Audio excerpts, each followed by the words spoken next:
ಓಂ ಶ್ರೀ ಗುರುಭ್ಯೋ ನಮಃ. ಶ್ರೀ ಬಸವ ಟಿವಿಯ ಸಮಸ್ತ ಸಹೃದಯ ವೀಕ್ಷಕ ಬಂಧುಗಳಿಗೆ ಶರಣು ಶರಣಾರ್ಥಿ. ಅಲ್ಪನೆಂದೆಣಿಸದೆ ನುರಿತಂತೆ ನುಡಿ ಎನ್ನುತ್ತ ಭಕ್ತಿ ಭಾವಂಗಳ ಸತ್ಯತೆಯ ವರ್ಣಿಸುತ್ತ ಗೋಚರ ಅಗೋಚರದ ಸದ್ವಿಚಾರಗಳ ಸಂಸ್ಕಾರ ಭರಿತ ಕಾರ್ಯಕ್ರಮವಾದ ಅನುಭವಗೋಷ್ಠಿ ಕಾರ್ಯಕ್ರಮಕ್ಕೆ ತಮ್ಮೆಲ್ಲರಿಗೂ ಆತ್ಮೀಯವಾದ ಸ್ವಾಗತ ಸುಸ್ವಾಗತ. ಪ್ರಿಯ ವೀಕ್ಷಕರೇ, 12ನೇ ಶತಮಾನದಲ್ಲಿ ಶರಣರಿಂದ ಸ್ಥಾಪಿತವಾದಂತಹ ಅನುಭವ ಮಂಟಪದ ಮುಖೇನ ಲೋಕ ಕಲ್ಯಾಣ ವಿಚಾರಗಳು ಹೇಗೆ ಸಾಗಿ ಬರ್ತಾ ಇದ್ವೋ ಹಾಗೆ ನಮ್ಮ ಅನುಭವಗೋಷ್ಠಿಯ ವೇದಿಕೆಯಲ್ಲಿ ಸಮಾಜ ಕಲ್ಯಾಣ ವಿಚಾರಗಳು, ಚಿಂತನೆಗಳು ಮೂಡಿ ಬರ್ತಾ ಇದೆ. ಇಂತಹ ವಿಚಾರಗಳ ಚರ್ಚೆ ಹಾಗೂ ಚರ್ಚೆಯಿಂದ ಲಭಿಸುವಂತಹ ಮಾಹಿತಿ ತಮ್ಮೆಲ್ಲರಿಗೂ ಉಪಯುಕ್ತವಾಗಿದೆ ಅಂತ ಭಾವಿಸ್ತಾ ಇವತ್ತಿನ ಚರ್ಚೆಯನ್ನು ಪ್ರಾರಂಭಿಸೋಣ. ಇಂದಿನ ಚರ್ಚಾ ವಿಷಯ ಏನು ಅಂತ ತಾವೆಲ್ಲರೂ ಕಾತರದಿಂದ ಕಾಯ್ತಾ ಇದ್ದೀರಾ ಅಲ್ವಾ? ಐಲು ಐಲು ಐಲು ಕೈಲಿದ್ರೆ ಮೊಬೈಲು, ಸ್ಟೈಲು ಸ್ಟೈಲು ಸ್ಟೈಲು ಕೈಲಿದ್ರೆ ಮೊಬೈಲು, ರೀಲು ಫುಲ್ ರೈಲು ಕೈಲಿದ್ರೆ ಮೊಬೈಲು, ಡೀಲು ಫುಲ್ ಡೋಲು ಕೈಲಿದ್ರೆ ಮೊಬೈಲು. ಮೊಬೈಲು ಅನ್ನೋದು ಹೇಗಿದೆ ಅಂದರೆ ವಿಶ್ವಾಮಿತ್ರನ ಮುಂದೆ ಮೇನಿಕೆಯನ್ನು ಇರಿಸಿದಂಥ ಸ್ಥಿತಿ ಇಂದು ಮೊಬೈಲ್ ಮತ್ತು ವ್ಯಕ್ತಿಗಳ ನಡುವೆ ಇರ್ತಕ್ಕಂಥ ಒಂದು ಸ್ಥಿತಿಯಾಗಿದೆ.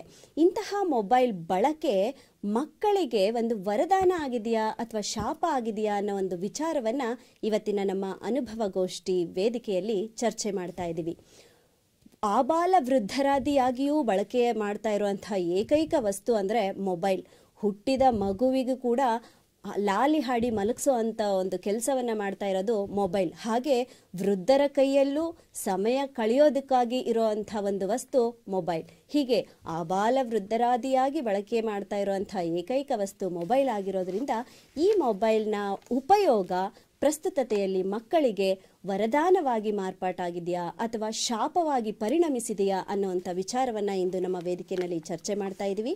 ಈ ಒಂದು ಚರ್ಚೆಯನ್ನು ಮಂಡನೆ ಮಾಡೋದ್ರ ಮೂಲಕ ಆ ಒಂದು ವಿಚಾರವಾಗಿ ತಮಗೆಲ್ಲರಿಗೂ ಅತ್ಯಮೂಲ್ಯ ಮಾಹಿತಿಗಳನ್ನು ನೀಡಲು ನಮ್ಮ ವೇದಿಕೆಗೆ 4 ಅತಿಥಿಗಳು ಆಗಮಿಸಿದ್ದಾರೆ. ಅವರೆಲ್ಲರನ್ನೂ ವೇದಿಕೆಗೆ ಸ್ವಾಗತಿಸುತ್ತಾ ಕಾರ್ಯಕ್ರಮವನ್ನು ಆರಂಭಿಸೋಣ. ಈ ಮೊಬೈಲ್ನ ಉಪಯೋಗ ಮಕ್ಕಳಲ್ಲಿ ವರದಾನವಾಗಿ ಪರಿಣಮಿಸಿದೆ. ಈ ಮಕ್ಕಳು ಬಳಕೆ ಮಾಡ್ತಾ ಇರೋಂಥ ಮೊಬೈಲ್ ಏನಿದೆ ಇದರಿಂದ ಮಕ್ಕಳಿಗೆ ವರದಾನ ಆಗಿದೆ. ಈ ಮೊಬೈಲ್ ಒಂದು ವರದಾನ ಅನ್ನೋಂಥ ಒಂದು ವಿಚಾರವನ್ನು ತಮ್ಮ ಮುಂದೆ ಮಂಡನೆ ಮಾಡಲು ನಮ್ಮ ಮುಂದೆ 2 ಅತಿಥಿಗಳು ನಮ್ಮ ವೇದಿಕೆಯಲ್ಲಿದ್ದಾರೆ. ಅವರನ್ನು ಸ್ವಾಗತಿಸೋಣ. ಮೊದಲಿಗೆ ಶ್ರೀಯುತ ಕೊಟ್ರೇಶ್ ಎಸ್ ಉಪ್ಪಾರವರು, ಶಿಕ್ಷಕರು, ಸಾಹಿತಿಗಳು ಹಾಗೂ ಆಧುನಿಕ ವಚನಕಾರರು. ಇವರು ಮೊಬೈಲ್ನ ಬಳಕೆ ಮಕ್ಕಳಿಗೆ ವರದಾನವಾಗಿ ಪರಿಣಮಿಸಿದೆ ಅಂತ ಹೇಳೋವಂಥ ಒಂದು ವಿಚಾರವನ್ನು ತಮ್ಮ ಮುಂದೆ ಮಂಡನೆ ಮಾಡಲಿದ್ದಾರೆ. ಅವರಿಗೆ ಅನುಭವಗೋಷ್ಠಿ ವೇದಿಕೆಗೆ ಶ್ರೀ ಬಸವ ಟಿವಿಯ ವತಿಯಿಂದ ಹೃತ್ಪೂರ್ವಕವಾದಂತಹ ಸ್ವಾಗತವನ್ನು ಬಯಸ್ತಾ ಇದ್ದೀನಿ. ಸರ್, ತಮಗೆ ಕಾರ್ಯಕ್ರಮಕ್ಕೆ ಆತ್ಮೀಯವಾದಂತಹ ಸ್ವಾಗತ. ಶರಣು ಶರಣಾರ್ಥಿ. ನಮಸ್ತೆ. ಇದೇ ಒಂದು ವಿಚಾರವಾಗಿ ಮೊಬೈಲ್ ಉಪಯೋಗ ಮಕ್ಕಳಿಗೆ ವರದಾನವಾಗಿದೆ ಅನ್ನೋ ಒಂದು ವಿಚಾರವನ್ನು ತಮ್ಮ ಮುಂದೆ ಮಂಡನೆ ಮಾಡಲು ನಮ್ಮ ಮುಂದೆ ಇರುವಂತಹ ಮತ್ತೋರ್ವರು ಅತಿಥಿಗಳು ಶ್ರೀಯುತ ಪ್ರಸನ್ನಕುಮಾರ್ ಸುರೇಯವರು. ಇವರು ಕೂಡ ಶಿಕ್ಷಕರು ಮತ್ತು ಸಾಹಿತಿಗಳು. ಸರ್, ತಮಗೂ ಕೂಡ ಈ ಒಂದು ಕಾರ್ಯಕ್ರಮಕ್ಕೆ ಆತ್ಮೀಯವಾದಂತಹ ಸ್ವಾಗತವನ್ನು ಬಯಸ್ತಾ ಇದ್ದೀನಿ. ಶರಣು ಶರಣಾರ್ಥಿ. ಶರಣು ಶರಣ. ಮೊಬೈಲ್ನ ಉಪಯೋಗ ಮಕ್ಕಳಿಗೆ ಶಾಪವಾಗಿದೆ ಅನ್ನೋ ಒಂದು ವಿಚಾರವನ್ನು ಮಂಡನೆ ಮಾಡಲು ನಮ್ಮ ವೇದಿಕೆಯಲ್ಲಿ 2 ಅತಿಥಿಗಳಿದ್ದಾರೆ. ಬನ್ನಿ, ಅವರನ್ನು ಕೂಡ ಕಾರ್ಯಕ್ರಮಕ್ಕೆ ಸ್ವಾಗತ ಮಾಡೋಣ. ಶ್ರೀಯುತ ಸತೀಶ್ ರವರು, ಪ್ರಾಂಶುಪಾಲರು, ಕಾಗದ ನಗರ ಆಂಗ್ಲ ಮಾಧ್ಯಮ ಪ್ರೌಢಶಾಲೆ ಭದ್ರಾವತಿ, ಇಲ್ಲಿಂದ ಆಗಮಿಸಿದ್ದಾರೆ. ಸರ್, ತಮಗೂ ಕೂಡ ಕಾರ್ಯಕ್ರಮಕ್ಕೆ ಆತ್ಮೀಯವಾದಂತಹ ಸ್ವಾಗತವನ್ನು ಬಯಸ್ತಾ ಇದ್ದೀನಿ. ಶರಣು ಶರಣಾರ್ಥಿ. ಶರಣು ಶರಣಾರ್ಥಿ. ಇದೇ ಒಂದು ವಿಚಾರವಾಗಿ ಮೊಬೈಲ್ನ ಬಳಕೆ ಮಕ್ಕಳಿಗೆ ಶಾಪವಾಗಿ ಪರಿಣಮಿಸಿದೆ ಅನ್ನೋವಂಥ ವಿಚಾರವನ್ನು ತಮ್ಮ ಮುಂದೆ ಮಂಡನೆ ಮಾಡಲಿರುವಂತಹ ಮತ್ತೋರ್ವರು ಅತಿಥಿಗಳು ಕುಮಾರಿ ಕಾವೇರಿಯವರು.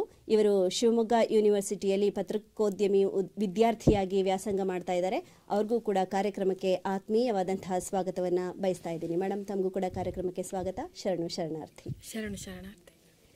ಪ್ರಿಯ ವೀಕ್ಷಕರೇ, ಇಂದಿನ ಚರ್ಚೆಗೆ ಒಳಪಟ್ಟಂತಹ ವಿಷಯ ಎಷ್ಟು ಸೂಕ್ಷ್ಮವಾಗಿದೆಯೋ ಅಷ್ಟೇ ಗಂಭೀರವಾಗಿಯೂ ಕೂಡ ಇದೆ. ಯಾಕೆ ಅಂದರೆ ಮಕ್ಕಳಲ್ಲಿ ಒಂದು ವರದಾನವಾಗಿ ಪರಿಣಮಿಸ್ತಾ ಇರುವಂಥ ಮೊಬೈಲ್ ಬಳಕೆ ಶಾಪವಾಗಿಯೂ ಕೂಡ ಪರಿಣಮಿಸ್ತಾ ಇದೆ. ಆದರೆ ಅದರಲ್ಲಿ ಹೆಚ್ಚು ಯಾವುದು ಮಕ್ಕಳಿಗೆ ಮೊಬೈಲ್ನ ಬಳಕೆ ಶಾಪವಾಗಿದೆಯಾ ಅಥವಾ ವರದಾನವಾಗಿದೆಯಾ, ಇದರಿಂದ ಇರೋವಂಥ ಅನುಕೂಲಗಳು, ಅನಾನುಕೂಲಗಳು, ಪರಿಣಾಮಗಳು ಯಾವ ರೀತಿ ಬೀರ್ತಾ ಇದೆ, ದುಷ್ಪರಿಣಾಮಗಳು ಎಷ್ಟರ ಮಟ್ಟಿಗೆ ಇದೆ, ಇದನ್ನೆಲ್ಲವನ್ನು ನಾವು ಈ ಒಂದು ಚರ್ಚೆಯ ಮುಖೇನ ತಮ್ಮೆಲ್ಲರ ಮುಂದೆ ಮಂಡಿಸ್ತಾ ಹೋಗ್ತಾ ಇರ್ತೀವಿ.